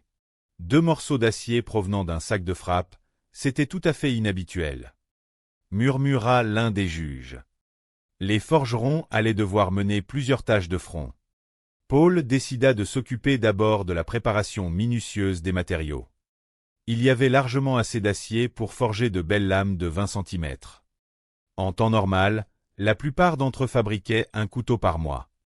En faire 2 en 3 heures tenait de la folie douce. Mais c'était le genre de défi qui les faisait vibrer. Pour ce défi, Cody avait une stratégie claire. Il allait répartir l'acier équitablement dans chaque boîte pour rendre les motifs du damas aussi similaires que possible.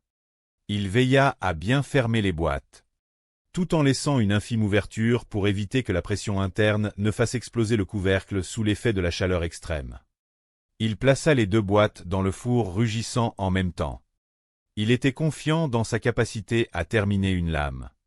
Mais gérer 2 boîtes de damas simultanément, c'était une toute autre aventure. Cody, méthodique, nettoyait méticuleusement l'intérieur de ses récipients avec un solvant. C'était une idée brillante, car la moindre impureté pouvait ruiner la soudure de l'acier. Paul, quant à lui, avait choisi de mettre tous les plus gros morceaux d'acier dans une boîte et les plus fins dans l'autre, espérant ainsi obtenir une homogénéité parfaite. Gary, pris par l'élan de la jeunesse et l'adrénaline, n'avait pas pris le temps de nettoyer son métal et commençait déjà le processus de soudure. C'était un risque calculé, porté par une confiance inébranlable. Paul souriait, serein. Il fabriquait régulièrement des couteaux identiques dans son propre atelier. L'idée de ce défi ne le perturbait donc pas outre mesure. Il avait rempli ses boîtes et limé les couvercles pour éviter tout accident sous la presse. Hydraulique. L'attente devant le four était le moment le plus critique. Il fallait atteindre la température parfaite, une lueur dorée rappelant celle du beurre fondu, et laisser la chaleur pénétrer le cœur du métal pendant de longues minutes. Tim, le 4e participant, un homme calme et concentré, avait obtenu la bonne couleur. Il espérait qu'une bonne pression sur les 4 côtés suffirait à créer une soudure solide. Cody attendait patiemment, sachant qu'un métal mal chauffé entraînerait une soudure ratée, provoquant l'ouverture de la boîte et la ruine de la lame. Heureusement, sa patience porta ses fruits. Il sortit son bloc incandescent et le plaça sous la presse avec une grande délicatesse.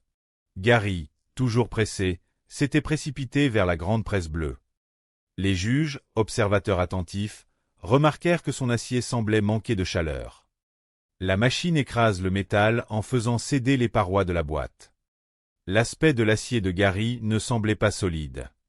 Si la soudure n'avait pas pris correctement, il y aurait des fissures et des délaminations catastrophiques. Gary, s'en rendant compte, décida d'ouvrir la boîte pour vérifier. Ce qu'il vit le soulagea un instant, le bloc semblait tenir. Il pouvait commencer à étirer l'acier. Paul, en revanche, était d'une rapidité fulgurante. Il maniait la presse avec une aisance remarquable, étirant ses deux blocs avec une précision chirurgicale. Son seul souci était de ne pas se concentrer excessivement sur une lame en oubliant l'autre dans le feu. Bientôt, le métal commença à prendre vie sous les coups de son marteau. Il façonnait des pointes robustes, idéales pour percer et couper. La magie de la forge operate. L'ambiance était studieuse, pleine d'une concentration joyeuse mais tendue. Créer deux lames identiques exigeait une rigueur absolue. Le premier bloc de Gary résistait un peu, mais le second se révéla être un désastre. Une ligne sombre fendait le milieu de l'acier, signe évident qu'une section ne s'était pas soudée. S'il laissait cette fissure, il serait éliminé à coup sûr. Le temps filait, la chaleur était accablante, le stress montait. Mais il devait trouver une solution. Il tenta de combler les vides, sachant que c'était loin d'être idéal. Mais il devait au moins préparer la soie du couteau pour espérer continuer. Il ne restait que 60 minutes. Les soies prenaient forme. Cody, ingénieuse, décida de superposer ces deux lames et de les tracer ensemble pour s'assurer de leur symétrie parfaite. Il maintenait ces deux lames fermement avec des pinces étaux pendant qu'il les meulait, garantissant ainsi des profils parfaitement identiques. C'était une astuce brillante. Le moment de la trempe arriva, l'épreuve de vérité par excellence. Cody plongea sa première lame dans l'huile frémissante. Il la vit se déformer légèrement, mais son expérience lui permettait de garder son calme, convaincu de pouvoir corriger ce léger défaut. Tim, lui aussi, trempa sa première lame. Un résultat parfait. La deuxième suivit, tout aussi réussie. En tant que cadre dans une grande entreprise et ancien joueur de football, Tim savait gérer la pression. Il avait l'habitude des foules et des responsabilités. Une assurance qui se reflétait dans ses gestes mesurés. Contre toute attente, Gary réussit à tremper ses deux lames sans qu'elles ne se brisent davantage. Elles étaient loin de la perfection esthétique, mais sa priorité était de présenter un outil fini. Paul, imperturbable, réussit ses deux trempes sans le moindre défaut majeur. Il ne lui restait plus qu'à affiner les moutures. Le compte à rebours final retentit. 5, 4, 3, 2, 1. Posez vos outils. La première manche était terminée. Les forgerons, épuisés mais fiers, déposèrent leurs œuvres. Les juges s'avancèrent pour l'évaluation. Tim présenta ses lames en premier. Les moutures présentaient quelques irrégularités mineures. Mais l'épaisseur de l'acier permettait encore des corrections. Un bon travail dans l'ensemble. Paul Suavit. Ces lames étaient remarquablement similaires. L'acier était solide et les profils très propres. Cody présenta deux lames presque parfaites, droites, lisses, avec seulement d'infimes imperfections. Enfin, Gary montra son travail. Si la découpe était correcte. Les défauts de soudure et les délaminations étaient malheureusement trop visibles et structurellement compromettants. De plus, les deux lames présentaient des longueurs différentes. Le verdict tomba avec bienveillance mais fermeté. Gary devait quitter la compétition. Les juges saluèrent son courage et sa résilience face aux difficultés de l'acier Damas. Mais les failles structurelles de ses lames nécessitaient trop de travail par rapport à ses concurrents. Gary quitta la forge avec le sourire, déçu mais incroyablement fier de son parcours. Il n'était pas venu seulement pour concourir, mais pour partager un moment inoubliable avec d'autres passionnés d'objets tranchants. Paul, Cody et Tim se qualifièrent pour la deuxième manche. L'objectif, ajouter une garde et deux manches à leur lame en seulement 2 heures. Les armes finies seraient ensuite testées sur une tôle et un sac de frappe. Le temps fut déclaré grand gagnant et reçut le chèque de 10 000 $. Paul, fier de son travail et enchanté par cette aventure humaine, félicita chaleureusement son jeune adversaire. Il déclara avec sincérité que Cody méritait amplement cette reconnaissance et qu'il repartait lui-même la tête haute, enrichi d'une expérience inoubliable. La passion de la forge est une flamme qui ne s'éteint jamais. Quelque temps plus tard, un nouveau défi, affectueusement nommé la bataille des lames, vit le jour. L'enjeu était de taille. rassemblant 4 nouveaux artisans talentueux apportant leurs plus belles créations personnelles pour une sélection immédiate. Bill Peace, forgeron amateur depuis 4 ans. Presenta un magnífica couteau en acier de dames, composé de 160 cutxes. Soutenu inconditionnellement par son épouse. Le jeune Rhys, prodige autodidacte de 18 ans ayant tout appris grâce à des tutoriels vidéo, apporta une machette rustique mais redoutablement solide. Thomas Franklin, 34 ans, grand amateur de cuisine, dévoila un couteau de chef d'une élégance rare, orné de rivets scintillants. Enfin, Carrie, professeur d'arts martiaux de 45 ans, proposa une dague traditionnelle au charme brut et authentique. La première épreuve consistait à tester ses lames sur un immense bloc de glace translucide. La lame de Bill traversa la glace avec aisance, tout comme celle du couteau de cuisine étonnamment robuste de Thomas et la dague légère de Carrie. Malheureusement. Le manche de la machette du jeune Rhys se révéla trop court et inconfortable pour absorber les chocs, causant quelques désagréments lors de l'impact. Avec beaucoup de douceur, les experts lui expliquèrent que l'ergonomie était aussi importante que la lame elle-même. Rhys, loin d'être abattu, remercia chaleureusement l'équipe pour cette incroyable opportunité d'apprentissage et promit de retourner travailler ses manches avec une motivation décuplée. Les 3 artisans restants furent immédiatement plongés dans la deuxième phase du concours. Forger une dague à poignée hantée. Un outil dont la lame perpendiculaire au manche requiert une technique d'assemblage complexe. Le chronomètre affichait seulement 2 heures. La pression était à son comble. Gary, toujours rapide, fut le premier à frapper le métal chaud. Bill, voulant bien faire, utilisa une quantité de métal beaucoup trop importante, ce qui lui coûta un temps précieux pour étirer la matière. Carrie, confiant, se lança dans une torsion de son acier pour créer un motif étoilé. Une technique sublime mais risquée. Le temps s'écoulait inexorablement. Thomas prit son mal en patience pour s'assurer que son acier atteignait la température optimale, évitant ainsi les fissures redoutées. Bill, en retard, sentit le désespoir l'envahir. Mais en baissant les yeux, il aperçut les mots d'encouragement que son épouse et ses enfants avaient inscrits sur ses gants de protection. Revigoré par cet amour familial, il reprit son marteau avec une énergie renouvelée, refusant catégoriquement d'abandonner. Carrie, dans l'effervescence, effleura la ponceuse et se fit une légère égratignure. Mas continua corajosamente. Lorsque les 2 heures prirent fin, les œuvres présentées portaient les stigmates du manque de temps. La dague de Carrie possédait une très belle lame, mais la poignée imposante déséquilibrait l'ensemble. La création de Thomas était harmonieuse, bien que la garde fût inachevée. La lame de Bill, quant à elle, manquait cruellement d'affûtage, faute de temps. Devant cette situation complexe, les juges durent trancher. Saluant l'audace de ses motifs, ils durent néanmoins éliminer Carrie, car les proportions de sa poignée nécessitaient trop d'heures de rectification. Carrie exprima sa profonde gratitude, réalisant le rêve de sa vie en participant à cette célébration de l'artisanat. Thomas et Bill se retrouvèrent ainsi pour l'ultime épreuve. Le défi final était un véritable marathon de 6 heures. Ils devaient achever et perfectionner leur dague à poignée hantée tout en forgeant un magnifique couteau de camp inspiré de l'œuvre d'un célèbre maître forgeron. Ce grand couteau devait posséder une lame très large, un profil en bec d'oiseau et intégrer des colliers de fixation, une garde et un pommeau. Pour couronner le tout, la lame devait être construite selon une technique sophistiquée consistant à emprisonner un cœur d'acier très dur entre 2 flancs d'acier de Damas. La gestion du temps devint le véritable adversaire.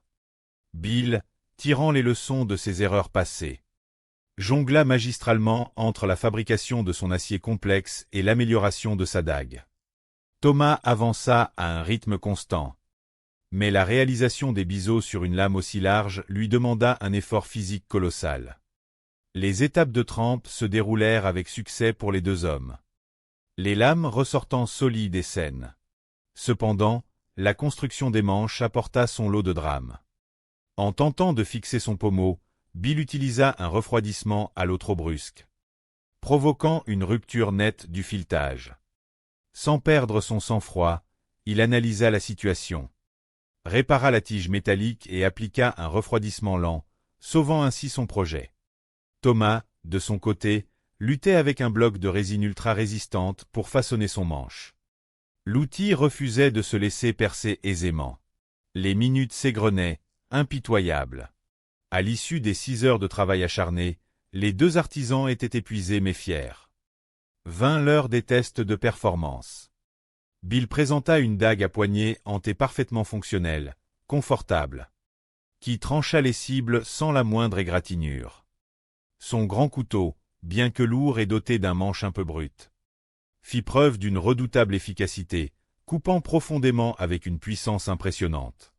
Lorsque vint le tour de Thomas, les juges constatèrent avec une grande tristesse que son manche était resté inachevé. Les rebords métalliques n'étant pas polis, la prise en main était impossible sans risquer une véritable blessure à la paume. La sécurité primant avant tout, les experts durent renoncer à tester la lame de Thomas. Avec une grande douceur, ils lui expliquèrent que cette règle était stricte et indispensable pour protéger les artisans. Thomas, philosophe et satisfait du chemin parcouru, accepta cette décision avec noblesse, convaincu qu'avec quelques minutes de plus, son couteau aurait été une merveille. Le silence retomba sur la grande forge. Le jury félicita Bill, louant sa ténacité, sa capacité de concentration et l'amour qu'il avait porté tout au long des épreuves. Sous une pluie d'applaudissements, Bill fut déclaré victorieux et se vit remettre le fabuleux prix de 10 000 $. Ému aux larmes, il contempla ses mains fatiguées mais victorieuses. C'était un rêve devenu réalité, la preuve que la détermination, soutenue par l'affection des siens, pouvait transformer un morceau d'acier brut en un véritable symbole de victoire et de lumière. L'air de la forge palpitait sous une chaleur intense, presque palpable, vibrante d'une énergie créatrice qui semblait imprégner les murs de briques et les enclumes d'acier. C'était un sanctuaire dédié au feu, au métal et à la sueur. Un lieu où la matière brute se transformait en art sous la main de passionnés. Parmi eux, une conversation animée résonnait, mêlée au grondement sourd des fours. L'un d'eux racontait une anecdote avec un grand sourire, s'émerveillant de l'ingéniosité d'un confrère qui, armé d'un simple briquet, avait réussi à forger un couteau à partir d'un vieux garde-boue. C'était là toute l'essence de leur passion, la magie de la création. « Je m'appelle Paul Raspe », déclara un homme au regard vif. « J'ai 42 ans. Je suis un forgeron amateur passionné et je travaille comme ingénieur en électricité. J'ai passé une longue partie de ma carrière à travailler pour la grande agence spatiale nationale. En tant qu'ingénieur, je comprends intimement de nombreux phénomènes physiques, comme le traitement thermique et la structure moléculaire des métaux. Être forgeron, c'est pour moi l'application directe de cette science. Un mariage parfait entre la théorie et la pratique. À quelques pas de lui, un jeune homme ajustait son tablier de cuir avec une concentration évidente. « Je m'appelle Cody Adelson », dit-il avec une pointe de fierté modeste. « J'ai 29 ans et je manie le marteau en tant qu'amateur depuis 2 ans. J'ai eu l'immense privilège de contacter Tyler Akbar, le grand vainqueur du célèbre tournoi de l'armée. C'est lui qui m'a enseigné les rudiments et les secrets de cet art ancestral. L'artisanat m'a montré tout ce que je devais apprendre de Tyler. Et chaque jour passé devant l'enclume est une nouvelle leçon d'humilité et de persévérance. » Un autre forgeron, à l'allure joviale, s'approcha en riant. « Je m'appelle Gary Rimen, lança-t-il, les yeux pétillants. J'ai 23 ans et cela fait 5 ans que je forge en amateur. Quand je suis dans l'atelier avec mes amis, c'est un véritable bazar joyeux. Une cacophonie de marteaux et d'éclats de rire. Tous les forgerons, à ses côtés se tenait Cody Adelson, un jeune homme de 29 ans. Forgeron amateur depuis 2 ans. Cody portait en lui les précieux enseignements de son mentor, un illustre vainqueur de tournoi, et abordait chaque défi avec une humilité touchante. Non loin de là, Gary Rimen, du haut de ses 23 ans et fort de 5 années d'expérience, rayonnait d'un enthousiasme contagieux. Pour Gary, partager la forge avec ses pairs était une véritable fête. car il se plaisait à dire que tous les forgerons n'étaient au fond que de grands enfants passionnés par la science et l'histoire. Enfin, Tim, un artisan calme et réfléchi, complétait ce quatuor de talent. Le silence se fit lorsque le jury, composé d'experts bienveillants et d'artisans de renommée mondiale, annonça les règles de cette rencontre hors du commun. Le défi était colossal, au lieu de réaliser une seule lame. Les forgerons devaient concevoir 2 couteaux identiques en acier de Damas en seulement 3 heures. Les matériaux fournis étaient dissimulés dans de petites boîtes cylindriques et des fragments d'acier récupérés dans des structures de sacs de frappe. Les lames finales devaient mesurer entre 18 et 23 cm de long. Les artisans qui parviendraient à franchir cette première étape auraient ensuite la tâche d'ajouter des gardes et des manches pour transformer leur création en outils fonctionnels, destinés à être évalués sur leur solidité et leur tranchant lors de tests rigoureux mais sécurisés. Le vainqueur de cette grande aventure humaine et technique repartirait avec la somme impressionnante de 10 000 $. Le compte à rebours de 3 heures fut lancé. Immédiatement, une symphonie de marteaux, de meuleuses et de souffleries envahit la pièce. Gary, toujours souriant, se mit à découper avec agilité les structures métalliques. Il constata avec joie qu'il y avait amplement assez de matière pour façonner de grandes lames. Habituellement, un artisan minutieux prend un mois entier pour forger un seul couteau. L'idée d'en réaliser 2 en une fraction de journée était un défi vertigineux, mais formidablement stimulant. Cody, méthodique, décida de nettoyer soigneusement l'intérieur de ses récipients en métal avec un solvant. C'était une étape cruciale, car la moindre impureté risquait de compromettre la soudure de l'acier de Damas. Il plaça délicatement les différentes poudres et fragments d'acier, s'assurant de laisser un infime espace pour que la pression ne fasse pas éclater le couvercle sous la chaleur intense. Paul, quant à lui, opta pour une approche audacieuse. Confiant en ses capacités, il remplit ses boîtes, les scella avec précaution et les plaça directement au cœur du brasier, surveillant attentivement la couleur du métal. La température devait atteindre une teinte rappelant le beurre fondu pour garantir une fusion parfaite. La forge est une leçon de patience et d'attention. 1 minute de trop, et l'acier se fragilise. 1 minute en moins, et les couches ne se soudent pas. Cody et Paul maniaient la presse hydraulique avec une douceur experte, comprimant le métal incandescent pour fusionner les fragments en un bloc solide. Malheureusement, la fougue de la jeunesse joua un petit tour à Gary. Emporté par son élan, il pressa son métal un peu trop fort et trop tôt. Un léger défaut d'adhérence apparut sur son bloc d'acier, refusant de céder à la panique. Le jeune homme sourit et tenta de réparer la fissure en y ajoutant de la matière, sachant pertinemment que le chronomètre ne lui ferait aucun cadeau. Le temps filait à une vitesse folle. Il ne restait plus que 60 minutes. Les blocs d'acier s'allongeaient sous les coups précis des marteaux pour former de magnifiques lames. Effilées. Cody et Paul entamèrent l'étape cruciale du traitement thermique.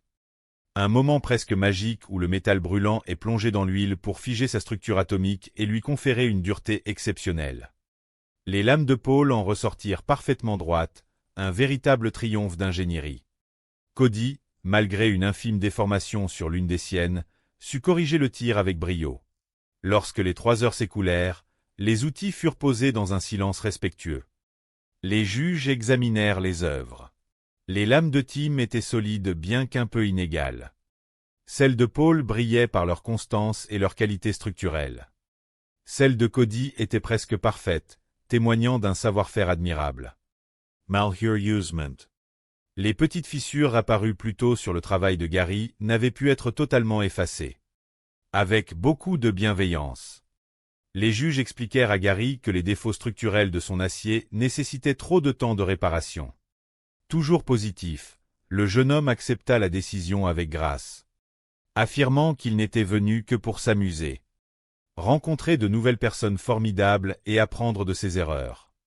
Il quitta l'atelier sous les applaudissements chaleureux de ses pairs. La deuxième étape débuta avec une nouvelle exigence. 2 heures pour doter les lames d'une garde protectrice et d'un manche confortable. Ce travail de finition exigeait une précision d'horloger.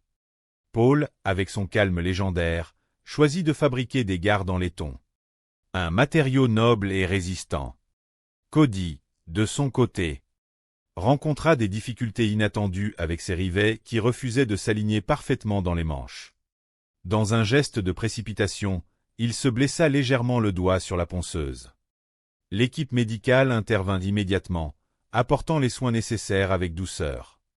Le courage de Cody lui permit de reprendre le travail presque aussitôt. Déterminé à présenter des couteaux achevés. Tim, concentré, fixa ses manches avec minutie. Bien que le résultat final semblât un peu massif pour une prise en main optimale. Le moment des évaluations arriva. Les couteaux furent soumis à des tests de résistance sur des structures rigides. Puis à des tests de précision sur des sacs suspendus.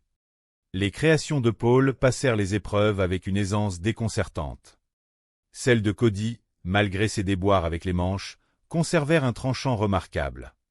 En revanche, les manches confectionnées par Tim s'avérèrent trop volumineux, rendant l'utilisation inconfortable.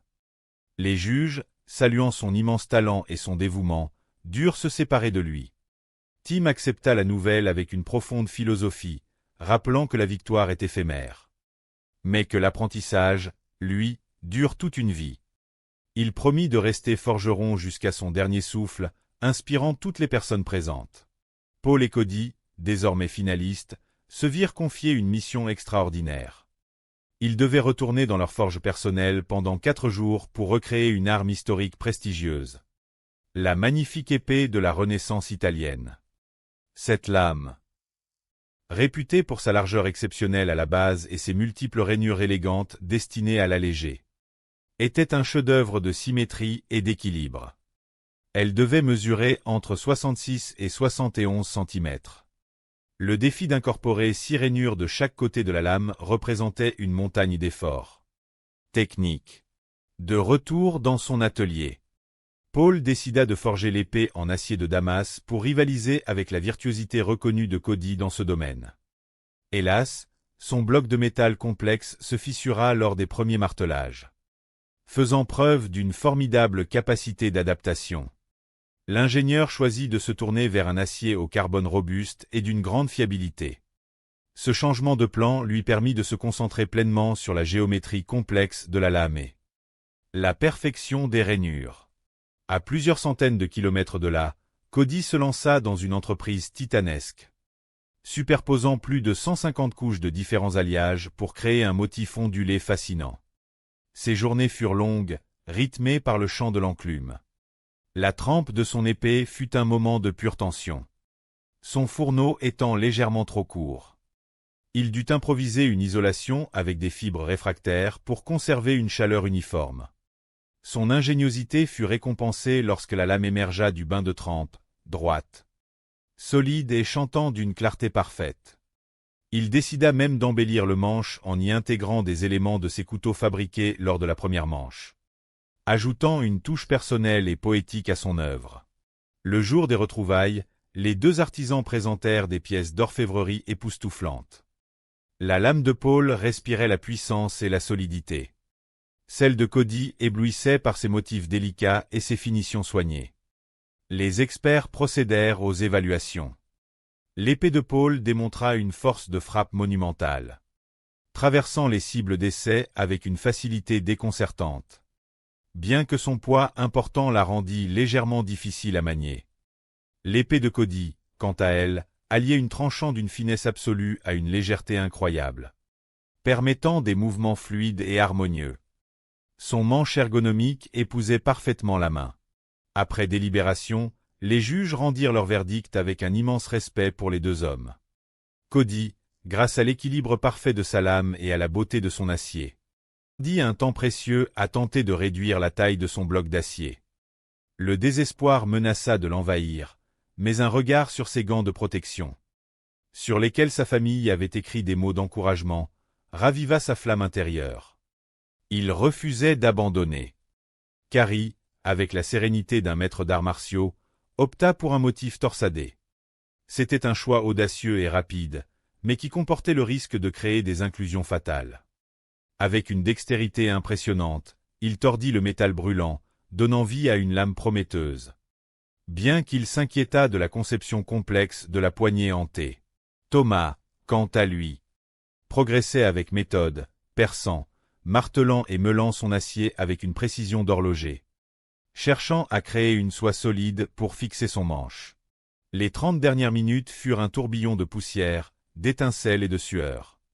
La meuleuse hurlait sous la pression du métal. Bill, pressé par le temps, plongea sa lame dans l'huile de trempe à une température très élevée. Un frisson parcourut l'assistance, mais le métal tint bon, sortant droit et solide de son bain de feu. Thomas et Carrie réussirent également cette étape cruciale avec brio. Au retentissement du signal final, les 3 hommes étaient épuisés mais soulagés d'avoir accompli l'impossible. Les juges examinèrent les dagues inachevées avec un œil d'expert, sachant pertinemment que le délai de 2 heures limitait les finitions. La lame de Thomas séduisit par la finesse de sa soie et la beauté de son acier. L'œuvre de Bill, bien que massive et dépourvue de véritables biseaux tranchants, offrait une base extrêmement solide. En examinant la création de Carrie, les juges admirèrent le motif torsadé, mais durent constater un défaut majeur: le manche était beaucoup trop massif par rapport à la lame, laissant un espace dangereux entre les doigts et la garde, ce qui aurait pu causer des blessures lors de l'impact. Ce détail ergonomique fut fatal.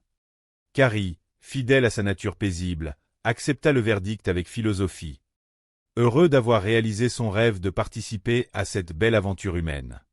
La grande finale mettait aux prises Bill et Thomas. Pour cet ultime affrontement, ils disposaient de 6 heures pour non seulement achever leurs dagues de poussée en les dotant de manches confortables, mais également pour relever un défi titanesque: forger une reproduction fidèle d'un grand couteau de combat historique. Cette arme imposante devait posséder une lame de 43 à 48 cm, un profil particulier en bec d'oiseau, une largeur généreuse, des colliers de chaque côté, une garde et un pommeau. Pour couronner le tout, il devait créer un acier de Damas complexe pour les flancs de la lame, en y insérant un cœur en acier 80 CRV2. Les 6 heures débutèrent sur les chapeaux de roue. Il fallait jongler entre la délicatesse requise pour achever la dague et la force brute nécessaire pour forger le couteau de combat. Bill se lança dans la soudure de ses billettes d'acier de Damas avec une détermination farouche. Le processus exigeait une concentration absolue, car la moindre impureté pouvait ruiner des heures de travail. Il parvint avec succès à insérer le cœur d'acier et commença à étirer cette masse incandescente pour atteindre la longueur requise. Thomas, lui aussi, luttait avec l'acier. Ses bras s'engourdissaient sous l'effort des coups de marteau répétés. Mais son esprit refusait de plier. Il façonnait les biseaux, étirait la matière, cherchant l'équilibre parfait de l'arme. Le temps, cet ennemi invisible, s'évaporait inexorablement. L'étape critique de la trempe approchait. Plonger une lame d'1 demi-mètre dans l'huile était toujours un moment de grande vulnérabilité. La lame de Bill se déforma légèrement sous le choc thermique.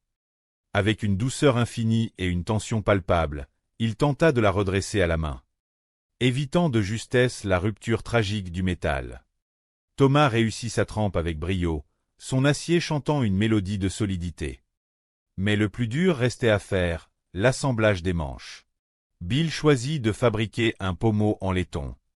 Il souda une tige filetée à la base de sa lame pour venir y visser le pommeau. Cependant, dans la précipitation, il refroidit la soudure à l'eau, provoquant un choc thermique invisible. Lorsqu'il tenta de serrer le pommeau, la tige cassa net. Une onde de panique traversa son esprit, mais l'instinct de survie du forgeron prit le dessus. Il nettoya la zone, refit une soudure, et cette fois, laissa le métal refroidir naturellement à l'air libre. La patience porta ses fruits, et le pommeau se fixa solidement. De son côté, Thomas vivait un véritable cauchemar avec son manche en micarta. Ce matériau synthétique, réputé pour sa dureté, refusait de se laisser percer facilement.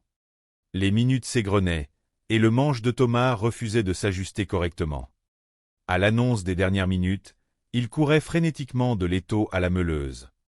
tentant désespérément de façonner l'ergonomie de son couteau tout en gardant un œil sur sa dague de poussée. Lorsque le gong final retentit, le silence retomba, lourd et chargé d'émotion.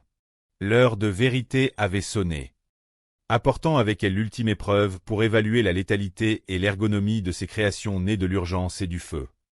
Les tests furent menés sur un mannequin balistique, visant à mesurer la profondeur des entailles et la maniabilité des armes. Bill présenta ses 2 couteaux avec une fierté mêlée d'appréhension.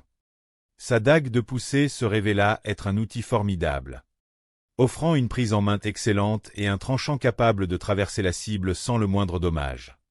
Son grand couteau de combat, bien que d'un poids imposant, témoigna d'une redoutable efficacité, ses lames affûtées pénétrant la matière avec une force prodigieuse. Les juges, admiratifs, confirmèrent que ces créations étaient des armes d'exception. Ce fut ensuite le tour de Thomas. Hélas, le cruel manque de temps avait laissé des traces indélébiles sur son œuvre. La poignée de son grand couteau était demeurée inachevée. Le matériau synthétique présentait des échardes coupantes et un espace dangereux béait près de la garde, rendant la prise en main instable et périlleuse. Les juges, garants de la sécurité avant tout, durent prendre une décision difficile mais nécessaire. Ils estimèrent qu'ils ne pouvaient tester cette arme sans risquer de se blesser, la rendant de fait inéligible pour la confrontation finale. C'est avec une profonde douceur et des mots d'encouragement qu'ils annoncèrent à Thomas que son parcours s'arrêtait ici. Thomas, grand gentleman, accepta le verdict avec une noblesse d'âme admirable. Il reconnut les failles de son manche, regrettant le temps qui lui avait manqué. Mais il quitta l'atelier le cœur léger, immensément fier du chemin parcouru et des merveilles qu'il avait accomplies sous cette pression titanesque. L'atelier, désormais baigné d'une atmosphère de respect solennel, tourna son attention vers l'homme qui avait su braver toutes les tempêtes, réparer l'irréparable et transformer la matière brute en objet de légende. Bill se tenait là, épuisé mais radieux.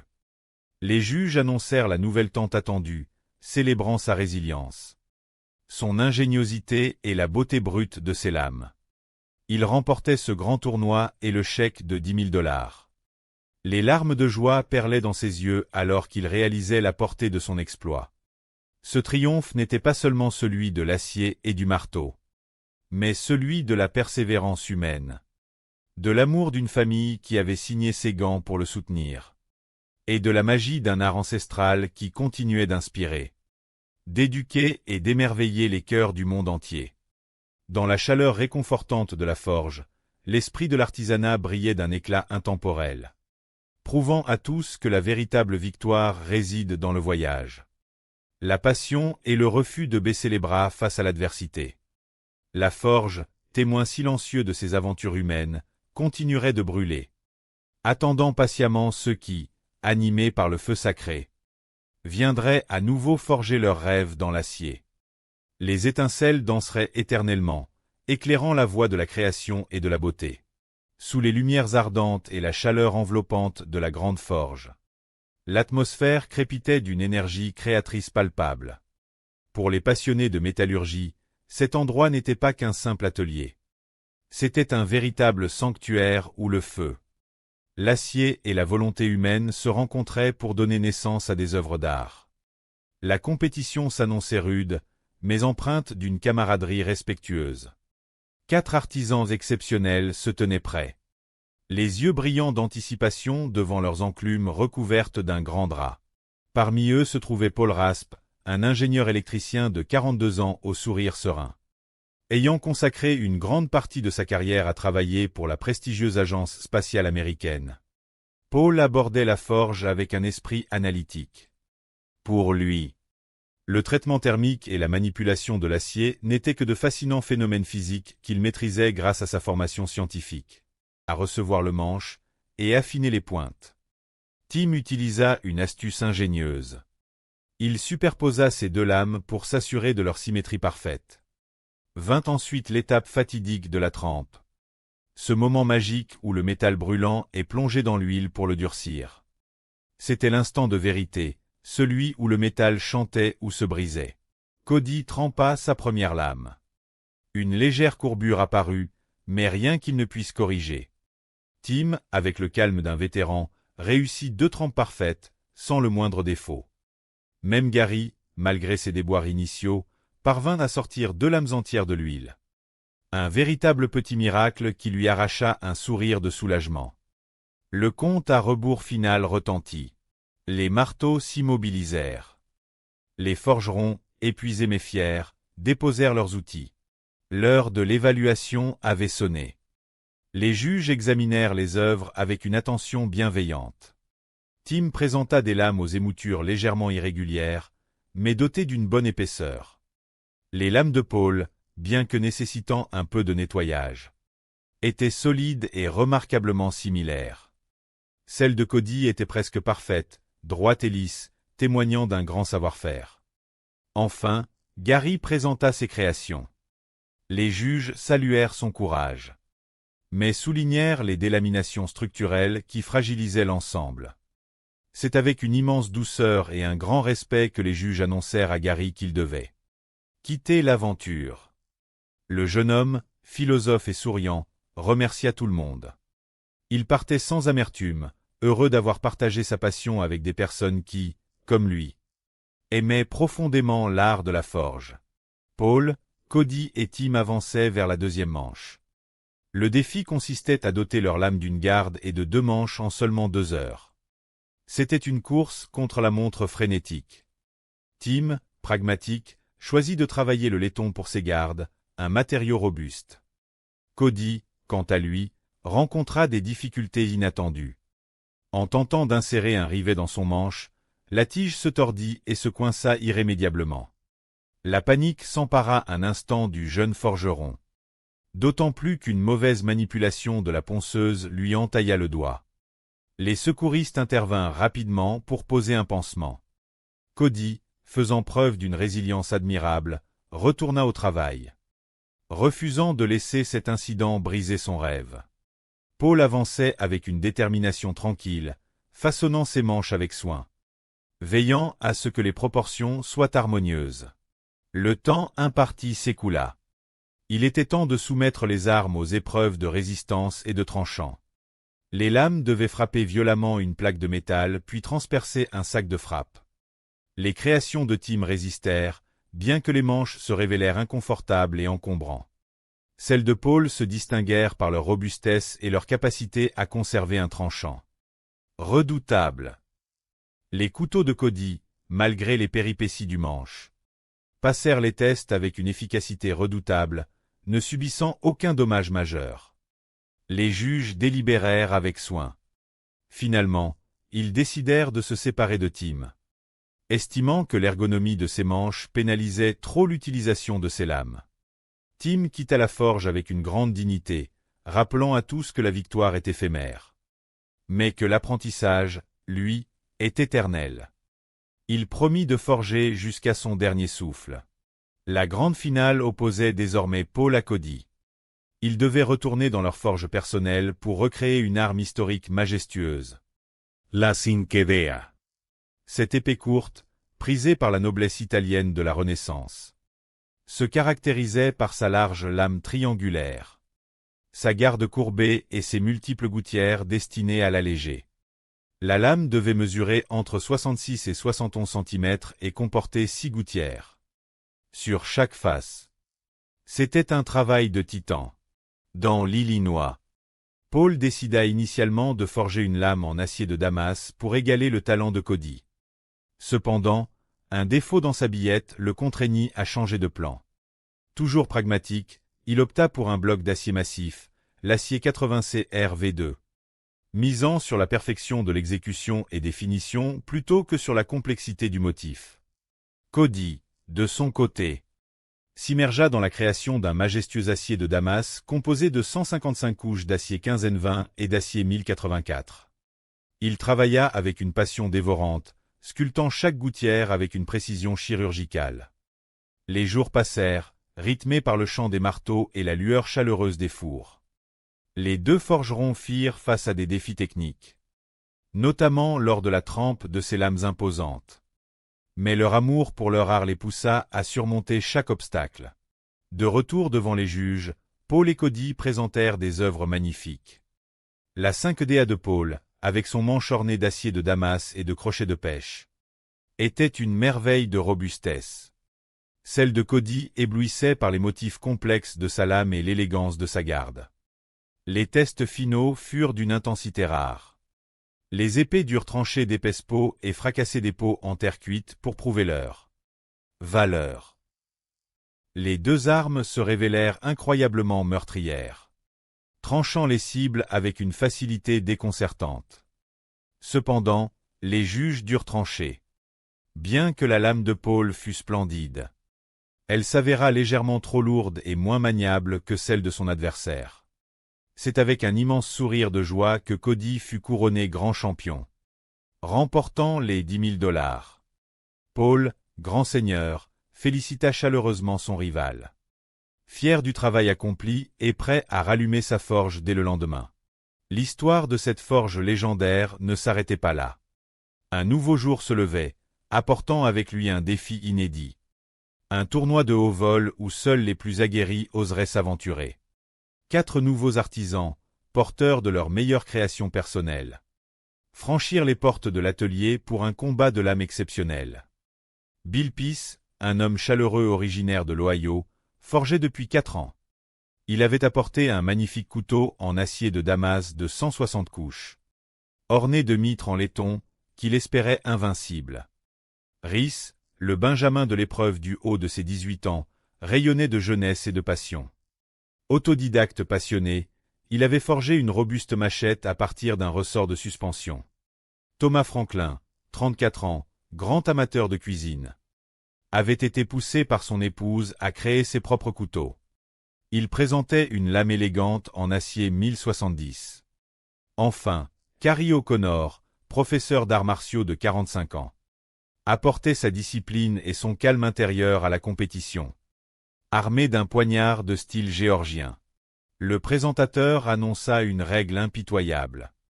L'un d'eux serait éliminé immédiatement après un test de leur lame personnelle, avant même d'avoir pu allumer un feu dans cette forge. La tension était à son comble. Le juge s'avança pour l'épreuve du bloc de glace. Il s'agissait de frapper violemment un mur de glace pure pour évaluer la résistance des armes.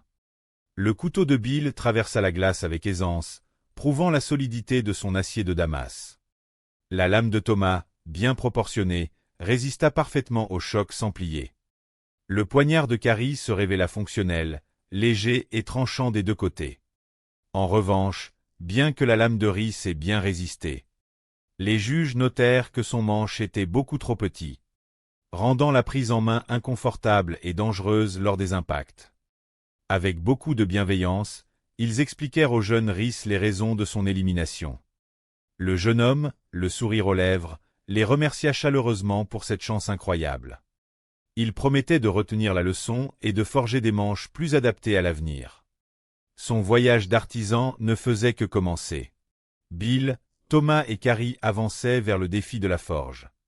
L'épreuve qui les attendait était redoutable, forger un poignard à poignée hantée, souvent appelé dague de poussée, en seulement 2 petites heures. Les dimensions devaient être comprises entre 10 et 12 cm. Devant eux se trouvaient des barres d'acier 1095 et 15N20. Ils devaient concevoir une lame à double tranchant et réaliser la trempe avant la fin du temps. Imparti. 2 heures semblaient être une éternité pour un simple observateur, mais pour un forgeron, c'était un battement de cils. L'atelier s'embrasa de nouveau. Bill, dans un élan d'optimisme, tenta de forger une grande billette d'acier. Mais la matière capricieuse se fissura sous la pression de la presse hydraulique. Le temps filait à une vitesse folle. Bill dut redoubler d'efforts, abandonnant l'idée d'un motif complexe pour se concentrer sur la création d'une masse solide. Il perdit